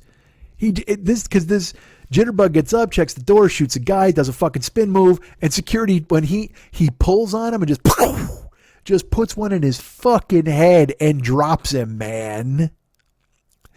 And that dude goes down like he was shot, and then he's laying on the ground bleeding out. And I will say this too, he shot that one dude, and there was no stampede. Like, people didn't get up and freak out. Like, I think they were still trying to process it. It was weird to see an actual school shooting or church shooting happen in real fucking time, because everybody just kind of, some people got up and kind of ran, and some people kind of moved or just ducked, but they were, they didn't know what the fuck to do. But the security guard puts this guy in the fucking ground, man, from distance. It was gorgeous. And this dude hits the fucking floor, and then all of a sudden, I mean, out of the crowd comes like fucking nine extras from you know what it looked like? It looked like someone sent a bowling team over armed, like an armed bowling team. That's what it looked like. All of a sudden it's like 8 old men with handguns just kind of approaching the corpse. And you could palpably feel how disappointed they were that they weren't going to get to shoot this guy. You know what I mean? You could just feel it. Because again, it was Texas or whatever the fuck. So it's open carry. It's open carry in a church because, why not? Jesus already got 3 holes in him. You're not going to fucking do any worse damage to him, so bring your gun. So they this guy goes down, and then all of a sudden these fucking fat old dudes come creeping up with their handguns out, and people are screaming, whatever. The security guard's just fucking chilling in the back. And it is an amazing piece of tape, because I'll tell you what, that fucking security guard is a fucking hero. A hero, man. It's a shame the first guy got clipped, but that dude puts him down in like fucking 4 seconds. And also, he had to fucking Bernie Kosar this asshole. That guy wasn't standing still. He's doing the fucking walking like an Egyptian down to the fucking altar, and this guy plants him from distance while he's on the move. He led the receiver with a bullet and fucking spray down all over the wall and left a Rorschach blot. It was gorgeous. So which is fine. Nobody wants shootings in churches and shit like that. It's fucking terrible. But you got a security guard there. He takes care of business. He fucking unloads on that dude. It's over. Which is fine. That's it. And unfortunately, it's a common occurrence in this country. We got church shootings, whatever, fuck, supermarket shootings, whatever the fuck. It's funny. It's like in the old days, you'd watch Cobra with Sly Stallone. And he'd go to a grocery store. There's a dude with a shotgun just shooting people for no reason. And Cobra's like, I got to take this guy out. When in reality, back then that was like an anomaly. Everybody's like, what the fuck? There's a guy with a shotgun at the grocery store? Now you're just like, what the fuck is it, Wednesday? But the video comes out and shows what happens.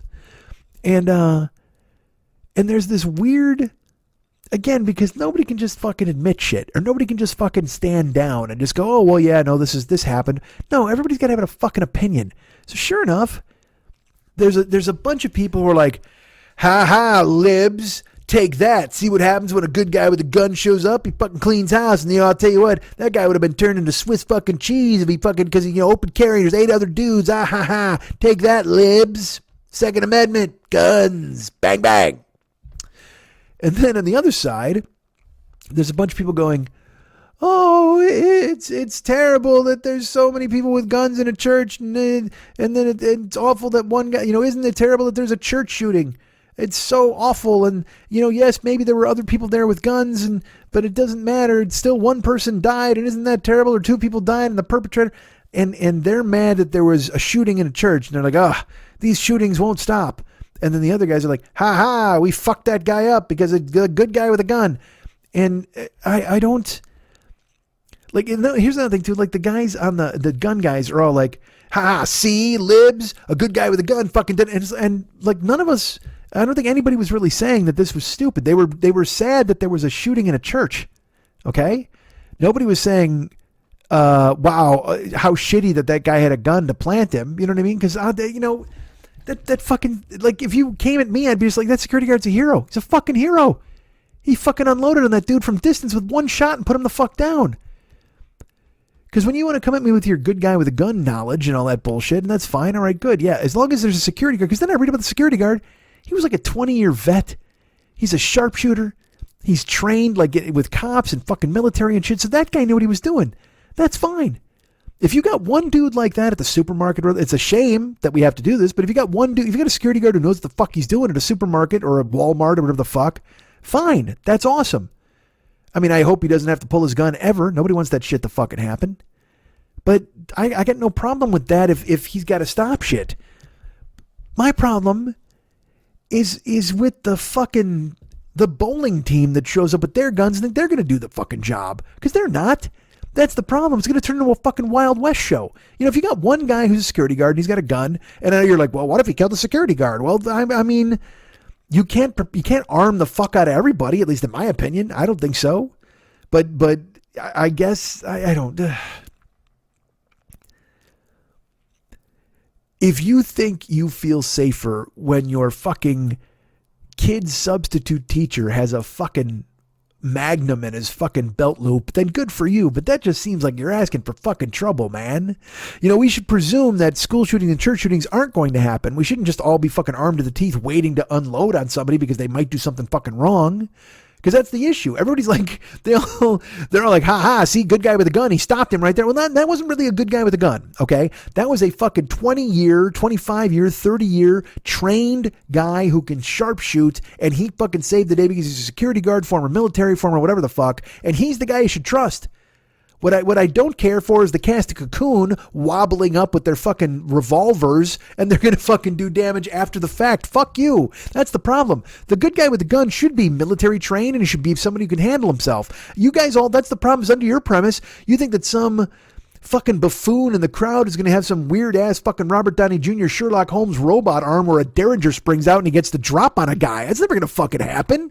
If a guy comes in with a rifle, you got to have a security guard to put him the fuck down. But if you think that everybody else in the fucking crowd armed to the teeth is going to help anything other than them shooting one another in a goddamn end of Reservoir Dogs Mexican standoff style, you're fucking sadly mistaken. Ugh. Yes, I know. Write me notes about guns and fuck all. I don't care. I don't care about any of it. I just don't. Hey, and also, give me a break, man. I'm in ketosis. I'm in so much ketosis right now. I'm eating fucking meat like a dumb fuck. I ate a fucking keto bowl from Takaya. I went to Sweet Greens and got a steak salad. Fucking ridiculous. Yeah, and I even tonight, there are moments still, like I said, I'm working, I'm efforting at being better. It's the first week of January, first 10 days, whatever the fuck. I'm fine. But even tonight, I was trying to avoid work. Like, I'm like, all right, what am I going to do? I'm just staring at the computer screen. And one of the things I did to avoid work was I would eat. And that's one of the reasons I've spiraled up into being such a fucking fatso now. So I'm like, I literally was sitting here and I'm like, man, just go to the store, get a chocolate bar, just go. It's like being, it's being a junkie, man. It just is. It is the same thing. There's cravings and thoughts, and I like to think that I can just turn that shit off and I can just go, oh, I'm fine. Let's go and just be a fucking robot. I wish I could. I wish I could just walk away from all that shit and just go, I'm stronger than this. But right now, I still fucking, you find yourself going, is this the move? I don't know. Should I? Maybe. And tonight I fucking agonized, man. I agonized. Because all I had today to eat was I had leftover barbecue. Michelle and I got barbecue yesterday.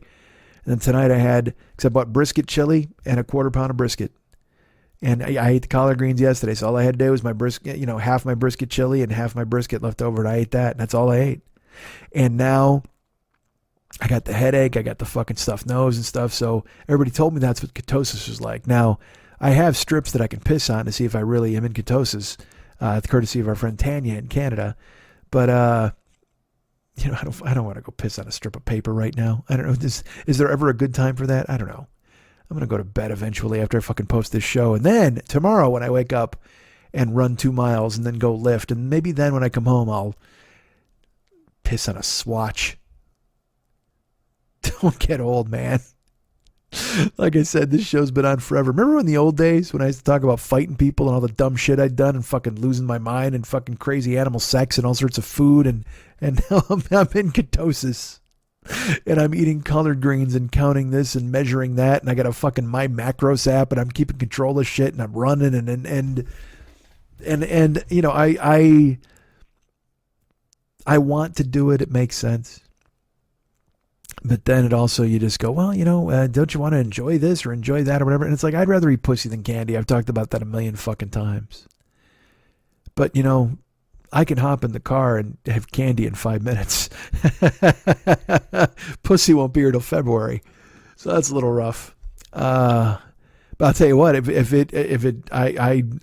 know if pussy's keto, but I'm going to eat the fuck out of it when I get my chance. It seems like a weird thing to end on, but fuck it. I am. You guys can get me at mike@MikeSchmidtComedy.com. You guys can be my friend at Facebook.com/the40yearoldboy. You can follow me at Twitter.com/the40yearoldboy. I'm there, man. I'm there, lurking to be followed. I'm also on Instagram and Snapchat. Did you know that? Of course you did. Mike40YOB is where you'll find me on there. Mike40YOB at Instagram and Snapchat. Find me, please. Our great friend Ryan Dirks, he is the king. That seems like a weird thing to proclaim him as, but he's very cool. And he does all the online stuff not really, all the web stuff. Not online, all the behind the scenes. He crouches in my computer and he uses his Drupal wand and keeps me afloat, I guess. You can find him at Ryan Dirks. Facebook.com/Ryan Dirks. Go ahead and be his friend and tell him you like him and tell him say hi to a sheep, because he's got plenty of those. He's got sheep, he's got cows, he's got all those motherfuckers on the farm. Go ahead and check him out, man. And then our great friend David Hernandez does a bunch of cool ass stuff for this show. He does music, and he does voices sometimes, and does the artwork. You want to find him? I'm sure you do. Go to Facebook.com/DavidMexHernandez and ask him to be your friend. And when you become his friend, you can go through his artwork that he's got there, and you can see all of the cool-ass characters he's created for this show. He's done profile art for this show. He's done timelines for this show. He does different timelines and stuff for the Westside 86 Jokers page, which is the Mike Schmidt fan club on Facebook. You can join that as well. But David's got cool ass artwork. You can scroll through. How about scroll through all of his photos and see the artwork there online. And also check out the fact that he's got a closed group. It's called This Is Dumb, That's Dumb, I'm Dumb, You're Dumb. It has Band-Aid Johnny. He's one of his fucking apostles. That's right. He's created a whole religion. He's created a whole bunch of people. He's got Pork Chop Wilson is out there. He's a fucking steak guy. He's got the Naked Gash. That's the woman. I think that's what her name is, the Naked Gash. How do you even still listen to this fucking show? The Naked Gash. That's what came to my brain. I'm fried. Ketosis. I blame ketosis. It's fucking with my brain. But he has all of these amazing things on the group. This is dumb, that's dumb, you're dumb, I'm dumb. You can find that group on Facebook and ask to join. He will send you 3 questions to answer. Just answer the questions. Don't be a smartass. There's no reason to be a goddamn smartass. What's wrong with you people? That's why I'm here. I'm the fucking smartass. Listen to me once a week. You'll get your whole smartass quotient out. Or write me a note being a smartass. Don't fucking make Dave suffer through that. Although, I mean, you're going to go into meme land, so why not? I don't know. Do what you want to do. Who the fuck cares? Whatever you do, just join the group. That's the most important thing of all. This is dumb, that's dumb, you're dumb, I'm dumb. You can see all these creatures who have giant teeth and their skin is falling off, and some of them have boils. Some of them have boils, some of them have nipples. Some of them have boils on their nipples. It's fun. Join. I'm making it sound a lot harsher than it is, but please join. But go to facebook.com/David Mex Hernandez, scroll through all of his artwork. And also, you know what? If you want to hire this man, you can do that. He paints in watercolors. He paints in oils. He loves jelly. What's that song? He loves jelly. Is that the green? What the fuck is that? Flaming Lips. He does all those things. So please find him and go ahead and hire and do some cool ass stuff for you. He's ready to do it. And also, you can go to his website and check out a bunch of stuff that he did in the past. He's got all sorts of cool ass stuff on there too. Not only on Facebook does he have a bunch of artwork, but if you look at the artwork on Facebook and you're not closed, then I doubt that that's the case. But if you look at it, you're like, I am still on the fence. You're going to want to go to his fucking website, and then you'll be closed completely because there's fucking amazing stuff on there. Go to his website, artbydmh.com. That is artbydmh.com. Don't.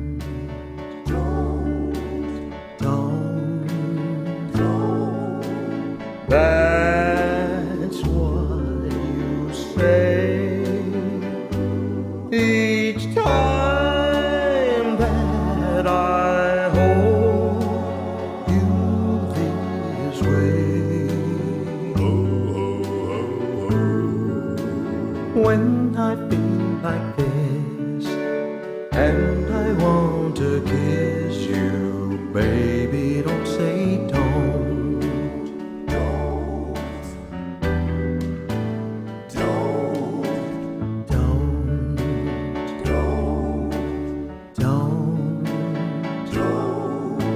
Leave my embrace, or here in my arms is your place. When the night grows cold and I want to hold you, baby, don't say don't.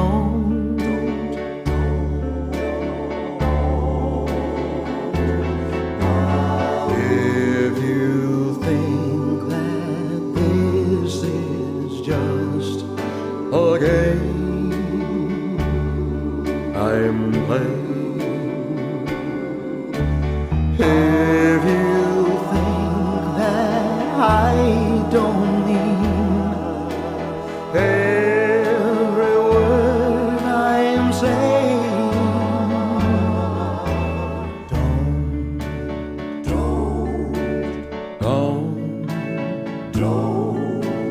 don't feel that way.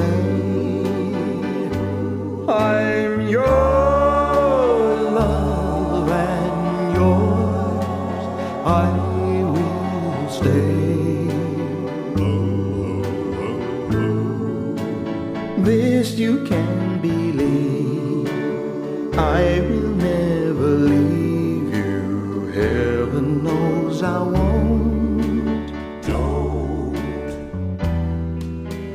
Baby, don't say don't. Don't, please don't. I can't get over the fact that this show used to be about me punching shit, and now I'm sad because I had a pork chop and it stuffed my nose up. Weirdo. Don't get old, man. That's all I'm telling you. And I know the other option isn't great either, but don't die either. I guess stay young at heart. Is that the message I'm trying to bring to you? Stay young at heart. Isn't that a Dean Martin song? Maybe. By the way, if you get old, you'll reference Dean Martin songs on your podcast. That'll happen. All right. You know what? I will tell you this, though. When you get older, you'll get sponsors. Do we have sponsors? We do. Why? Of course we do, as a matter of fact. We've got the always popular, the lovely and talented Fearful Jesuit, and the Paranoid Strain podcast, available now in the iTunes store. A magnum opus, if you will. It is the podcast dealing with reality.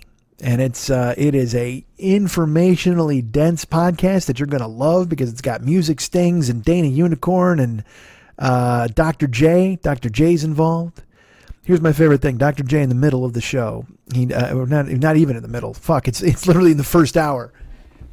He just gets to talk for like 15 minutes. You know, he's fucking doing amazing shit that I don't understand. Because again, I'm not a smart person. So he's going on and on about Schopenhauer and Nietzsche and all these other fucking news and Kant.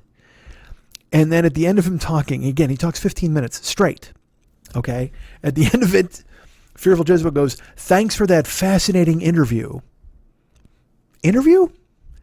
Yeah, that was a one-way street with Dr. J. There was not a lot of Fearful Jesuit leading the witness with questions. That was just Dr. J pontificating and rolling, man.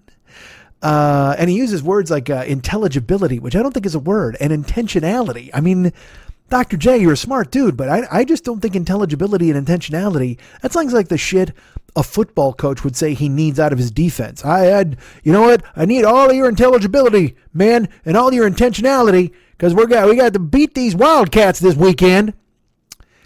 You'll hear about the Oedipal rebellion if you listen. You'll hear that everything is part of a single unitary whole. Here's another. He's talking about the aforementioned Schopenhauer, and fucking Fearful Jesuit calls him the pessimistic German. And goddamn, I love that. That sounds like a drink. Hey, hey, my friend here will have a dirty martini, and I'll have a pessimistic German. Goddamn, I want to drink. That's all I want to do now is drink pessimistic Germans all goddamn day. There's another line too where at one point Dana Unicorn is like, our knowledge of Asia is woeful and a crime against podcasting, but we're proceeding anyway. Oh, good. I'm glad. That's fantastic. I'm glad you're going to bring me all of your weak and woeful knowledge about Asia to bear on this show. But it's also worth it to hear Dana say, "Get off our dick." Because again, when you get a hot Norwegian chick saying fucking "get off our dick," you can't fucking argue with that. You learn about monism and Oatman and Broman or Ottman and Brahman. I can't remember how they're pronounced. And I'd listen to this, by the way. Brace yourselves for this. The essence of you is equal to the essence of everything else. Ooh. Did you know that you're part of the great world soul? Well, you are. Did you know that Buddha's got a first name? He does. Siddhartha. And there's a history of Buddha. Get this. Fucking Buddha. He's married. This guy, fucking Buddha, before he's even Buddhaing it up all over the goddamn planet, this guy's married, he's rich, he lives in a palace, he's got a wife and a kid, and then the way they describe it is he leaves at age 29 because he wants to become a wandering aesthetic holy man, which that just sounds like deadbeat dad. I didn't know Buddha was a deadbeat dad. He just fucking takes off and leaves the wife and kid behind to go get in adventures. Is Buddha kung fu? Buddha might be kung fu. And the legend, I guess, is Buddha was born, and he said he supposedly took 7 steps right when he was born, and a lotus flower bloomed in each step. And he recited a poem about how important he is, like immediately, and then leaves his wife and kid. And Buddha sounds like a fucking cock. He's just like he's a deadbeat dad. I like the thing where he's walking after birth and the fucking flowers and shit, but then he gives a poem about how great he is. He's been writing that the whole time. And look, I will say this, though, as a lesson to you other babies out there. If you're pregnant, if you ever put the iPod on your goddamn stomach, let me talk to your baby. Hey there. You've been laying around here eating what your mom eats, and I'm sure she's taking care of you. She's eating her prenatal vitamins and whatever the fuck else, asparagus, or what? Maybe she's keto. Are you in ketosis, baby? I hope not. But listen to me, baby. Buddha had it right. Buddha walks out, he takes 7 steps. I'm sure the baby didn't slap him or the doctor didn't slap him because he's fucking Buddha. A flower shows up, and then he's got a poem about how important he is. Now let me tell you this. I know your baby bones might not support you taking a fucking walk across the hospital delivery room. And I know you can't account for flowers blooming in each of your steps. Certainly that seems like maybe a far-fetched part of the legend. But I will tell you this. You've got time to work on that poem. And you've got all the time in the fucking world. What are you doing? Swimming around in a belly? So fucking what? You're just fucking hanging out in a goddamn stomach right now. Write a poem, and when you're born, just fucking rip out that poem in the delivery room, and you'll be a fucking genius. You'll be the new Buddha. Don't you want to be the new Buddha? Who's the Dalai Lama is the guy who gets reincarnated all the time. But you can be Buddha. We can be Buddha just for one day. You'll learn about the middle way, that there's no such thing as a soul, all sorts of stuff. It's just, look, man, if you've ever doubted reality, listen to this show. This Paranoid Strain by Fearful Jesuit. This fucking show about you'll doubt reality forever. You'll never know what to fucking expect. Dana Unicorn and our friend Fearful Jesuit bring it to you now. It's in the iTunes store. Go ahead and subscribe. Listen to all of them. Write them an email, paranoidstrain@gmail.com. Reach out, tell them you love the show. Leave a review in the iTunes store saying how much you love it. And also mention us in the letters and the reviews that you leave, because then again, it lets Jesuit know that we're hitters and we're on board for him. That would really help us and keep him sponsoring. Fight it off. This show, you know what? That was Buddha. I just yawned and got fucked in the mouth by Buddha, as our friend Diane would say. But please, yeah, go ahead and listen to the fucking podcast. It's amazing. Go ahead and download it. It's really good. It's in the iTunes store now. It's everything I don't do. It's written. It's pinpoint. It's fucking, and I won't say it's got discipline because it's 3 hours and 20 minutes long, but still, man, you should listen because it's right there for you. And if you want to know about Isaac Newton, it's all right there. You'll learn all of this shit. And also, I will tell you this, fucking Jesuit, he's like, hey man, Isaac Newton, still perhaps the most brilliant scientist the world has yet known. Oh, really? I got news for you. Copernicus says, fuck that. All right? Quit fucking jerking off Isaac Newton. Fucking Copernicus is going to get his boys, fucking Fibonacci and Tesla and fucking Hedy Lamarr. They're going to fucking ride on goddamn Isaac Newton, put him in the ground. Fuck you. You thought an apple was a problem? Here comes fucking Copernicus with a spray down. Fucking Hedy Lamarr leans out, does a radio transmitter, and you blow the fuck up. Don't fucking start calling Newton the fucking best scientist. These other dudes are coming for him. You'll learn about the butterfly dream. You'll learn why our world is wiggly. You'll learn about the always popular Alan Watts, who was, this is a good description, considered a dilettante by important Zen Buddhist thinkers. I don't know, whatever the fuck. And he talks about Maya and the Hindu concept of the world as illusion, and that's when I started just pulling my hair out of my fucking head, because I don't understand any of this shit. I want to. I tried. You know what I understand? I understand fucking Copernicus fucking rolling around with a goddamn machine gun, ready to fucking take people out. Him and Fibonacci riding fucking shotgun. Tesla and Hedy Lamarr in the back. All right, so get the Paranoid Strain podcast. Just because you would the concept of Fibonacci in a drive-by, absolutely you need that in your life. So go ahead and listen to the show.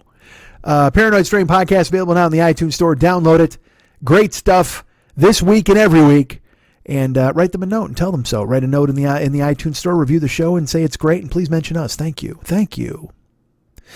Our good friend Rob Matsushita has a podcast called The Knife Drop. It's available now. Is there? You know what? There might be a new episode out now. I know Terror Tuesday was a couple of days ago. Let me see if I can pull this up. Hold on. Let me check out for the Knife Drop podcast. See if I can give you a description. I'll tell you this too. There's something wrong with my fucking one of my buttons. I'm so pissed. Like my tab or my space bar, it won't make space. Oh, it drives me crazy. It looks like, holy shit, it looks like Knife Drop episode 9 is available right now. That is, hold on, let me pull it, because the holiday special was there. And this is, it's got Big Slim is back. Terror Tuesday is available. So much more with the Knife Drop podcast. Please check it out now. It's available on Stitcher. It's available on, let's see, where is it? Also on Anchor. It's available on, was it on Audacity? No, it was on, what's the other one? Podbay, that's right. It's on Podbay. It's on, it's anywhere you can get your finer podcasts, folks. It's in the iTunes store. It's on Podbay. I don't know if it's in the iTunes store, but I know it's on Podbay. It's on Anchor. It's on Stitcher. All the great places that you can find fantastic podcasts. Go find the Knife Drop podcast with our friend Rob Matsushita and his cast of characters, Big Slim McGroovy, and all the other people who come in there and review movies and talk about stuff. There's Terror Tuesday. They play the fucking bingo card. It's fantastic stuff. Please, by all means, go check out the Knife Drop podcast right now. Rob Matsushita is waiting. His dulcet tones are waiting to climb into your fucking head. Please go listen right now. Who wants to hire me for Cameo? It's the new year. It's 2020. Don't you want me calling people and telling them about my ketosis? Of course you do. Don't you want a podcaster with a stuffed nose to call somebody and go, hey, man, you shouldn't be eating carbs, because that's my whole life now, is with my macros and counting shit.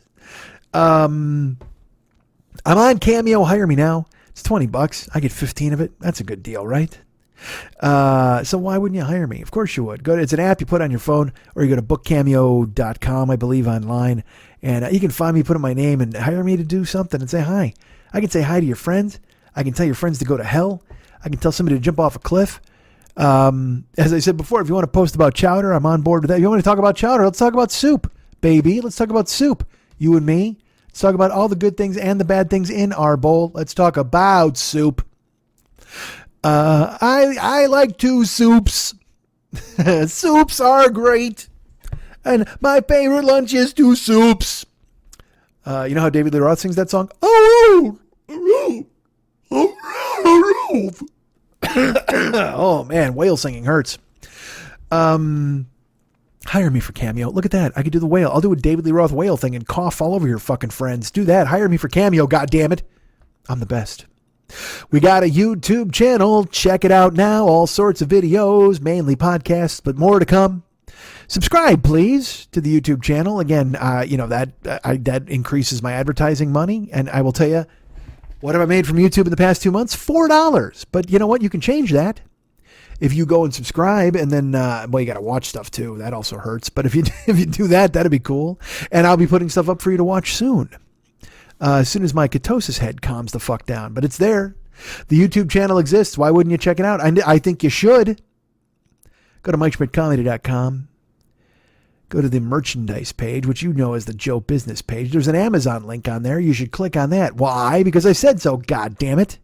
Look, man, you're going to Amazon anyway. You're shopping, you're buying stuff. Everybody's doing that. You're doing the important work of buying Amazon stuff and giving Jeff Bezos $8 billion. Why wouldn't you get me a taste of that?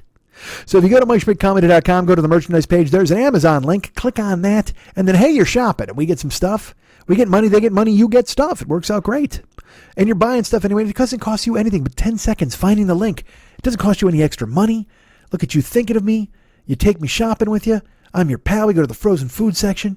Maybe we see a girl. She opens up the door. Gets a little chilly. Nipples activate. You and I high five. Look at that. Bring me on your Amazon excursion. The Amazon link is available at MikeSchmidtComedy.com. Click on the merchandise page. There's an Amazon link. Click on that, and then you're shopping, and I get a taste of the gig. Perfect. Patreon exists. Why wouldn't you be a patron of me? Go to Patreon.com right now and look for my name. I'm Mike Schmidt. You can put in the 40-year-old boy. You can put in Mike Schmidt. You can find me there. I think it's Patreon.com/Mike40YOB. That's my guess off the top of my head. You'd think I should probably know that after 2 years, but if you put in my name, you'll find it. And then you can become a patron. That'd be fucking great. Now, I'll tell you what, I gained 2 patrons last month, and then on the first of this month, I lost 2 patrons, equaling the same amount that I just made. There's like a certain number I can't pass, and that's a drag. Like I want to get to a certain number. Like I achieved, like I wanted to get over $1,000, and I'm like, oh, this will be awesome. And I got over $1,000 a month, which was so fucking amazing of you guys. And it got over, and then literally in a day it went away. I was like, oh man. Because again, it's like, you're all my bosses, man, and you can give me a raise, or you can give me money, or you don't have to give me money, whatever the fuck. It's a side hustle, and it's a gig economy, and every other fucking thing in the goddamn world. And I love that you think of me. I would love for you to be patrons at Patreon. That would make me very happy. Hey, you want to be on a mailing list? Of course you do. You want to send me a note at heymikeaddme@gmail.com. heymikeaddme@gmail.com. I'm waiting to hit an arbitrary number of people before I send out a note. Now, will there be a test note? There will, as I've mentioned. Watch those mailboxes.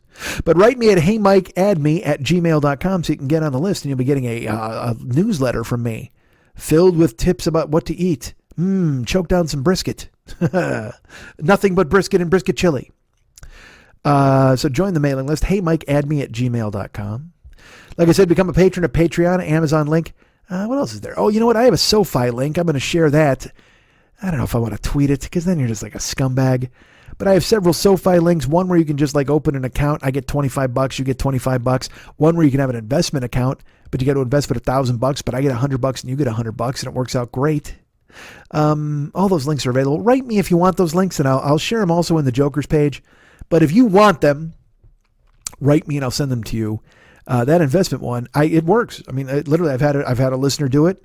You just take $1,000 and you put it in the account, and then in a couple days you get $100. I get $100, then you can just fucking take it out. You have to buy like a stock, and then you just sell the stock the next day. It works out perfect. So there you go. It works out so perfect. So that's available. So go ahead and do that. SoFi. Write me a note. I'll send you the link. Twitch. Let's talk about Twitch. I have not been on Twitch in a week. I tried to do it last week, and then my PS4 bricked, my PlayStation 4 bricked, and is it fixed now? Yes. I finally fixed it yesterday. I wound up getting a cord. I had to get a new cord and then plug in a controller. Well, it was a fucking mess, dudes. It took 3 days. I Google shit. Because again, I just want to play fucking games. You know, like I said, you know, I just want to play Spider-Man. I want to be Spider-Man. Peter Parker got bit by a spider, and that was less of a hassle to become Spider-Man than I am pushing buttons and trying to play a fucking game. Having to Google all this bullshit. Hate it. But it exists, and I will tell you this. Friday, tomorrow. Well, you're hearing this on Thursday. I'm recording on Wednesday, but you're hearing this on Thursday. Tomorrow, Friday. Gonna do old school, man. I'm gonna come on at night, 4 o'clock Pacific time, and I'm gonna play like 5 hours of Witcher. I'm gonna fucking do a long ass stream, baby. I haven't done one of those in a while. I'm always doing like 2 hours, hour and a half, 2 hours, 3 hours.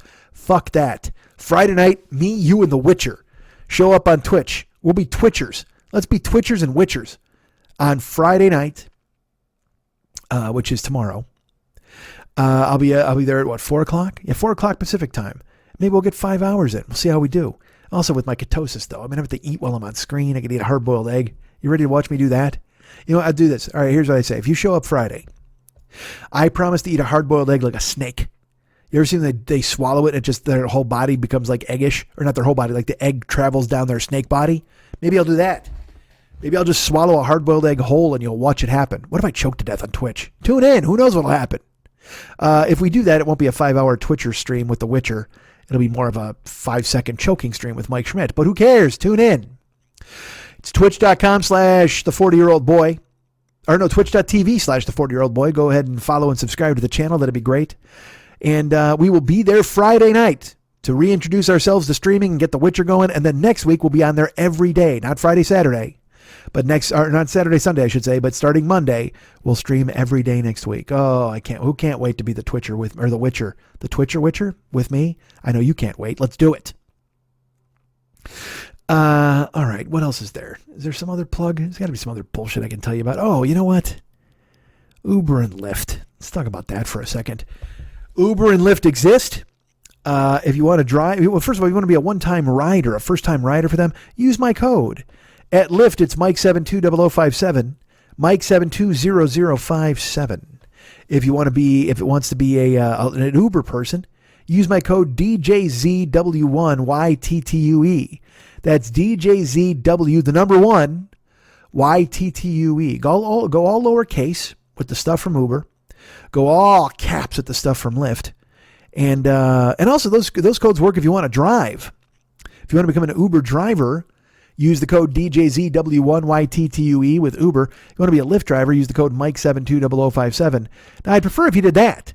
Riding, I get nothing but fucking ride credit, which is the dumbest thing in the goddamn planet. However, if you drive, then I get actual cash, and so do you. So that would really help. So, and that's only if you find yourself in dire straits. Although I will tell you this, I just got an email from them yesterday that because California just passed this rule that like we're employees now, and Uber was just like, nope. So I don't know what the fuck was going on. Like I said, remember I told you on New Year's Eve there was a weird surge, all these different things. Well, I got an email, man. They're changing a bunch of shit back. Like now the split's going to be 75-25 for all the drivers. There's going to be you get to pick and choose if you want to take a ride. It tells you how much the ride is before you go.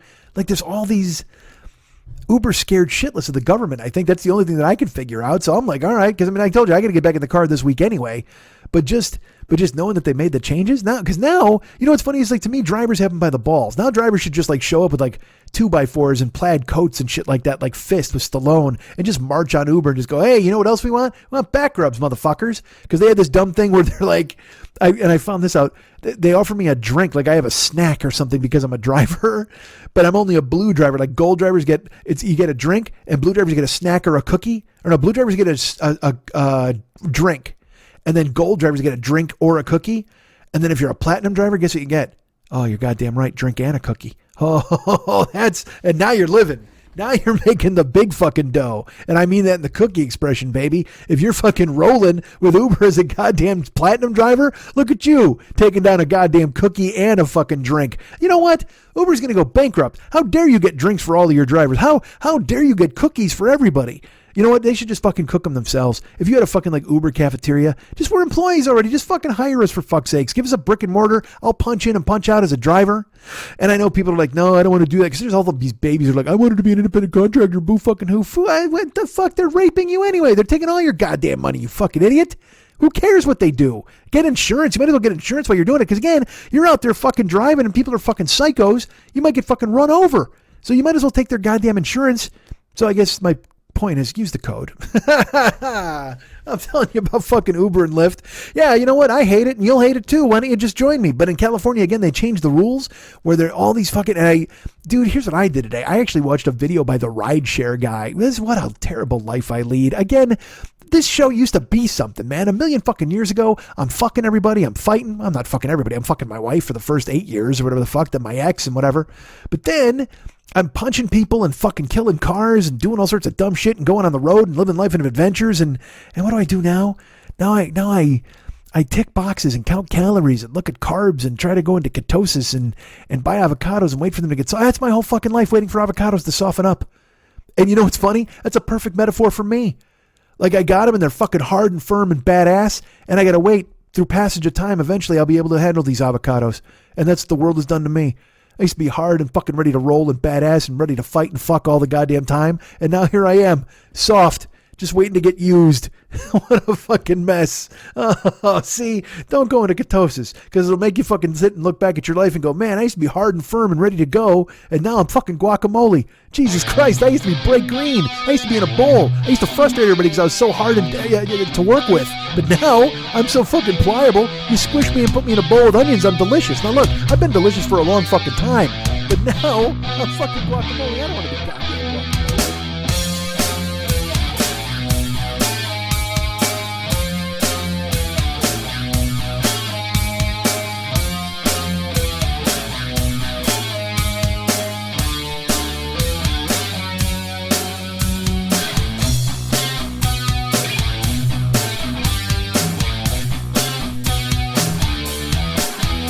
If there's anything I like more than me, it's people who like me.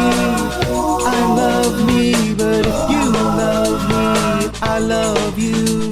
'Cause you know why we both love me. How great am I? Let's talk about that for a while. And by a while, I mean forever.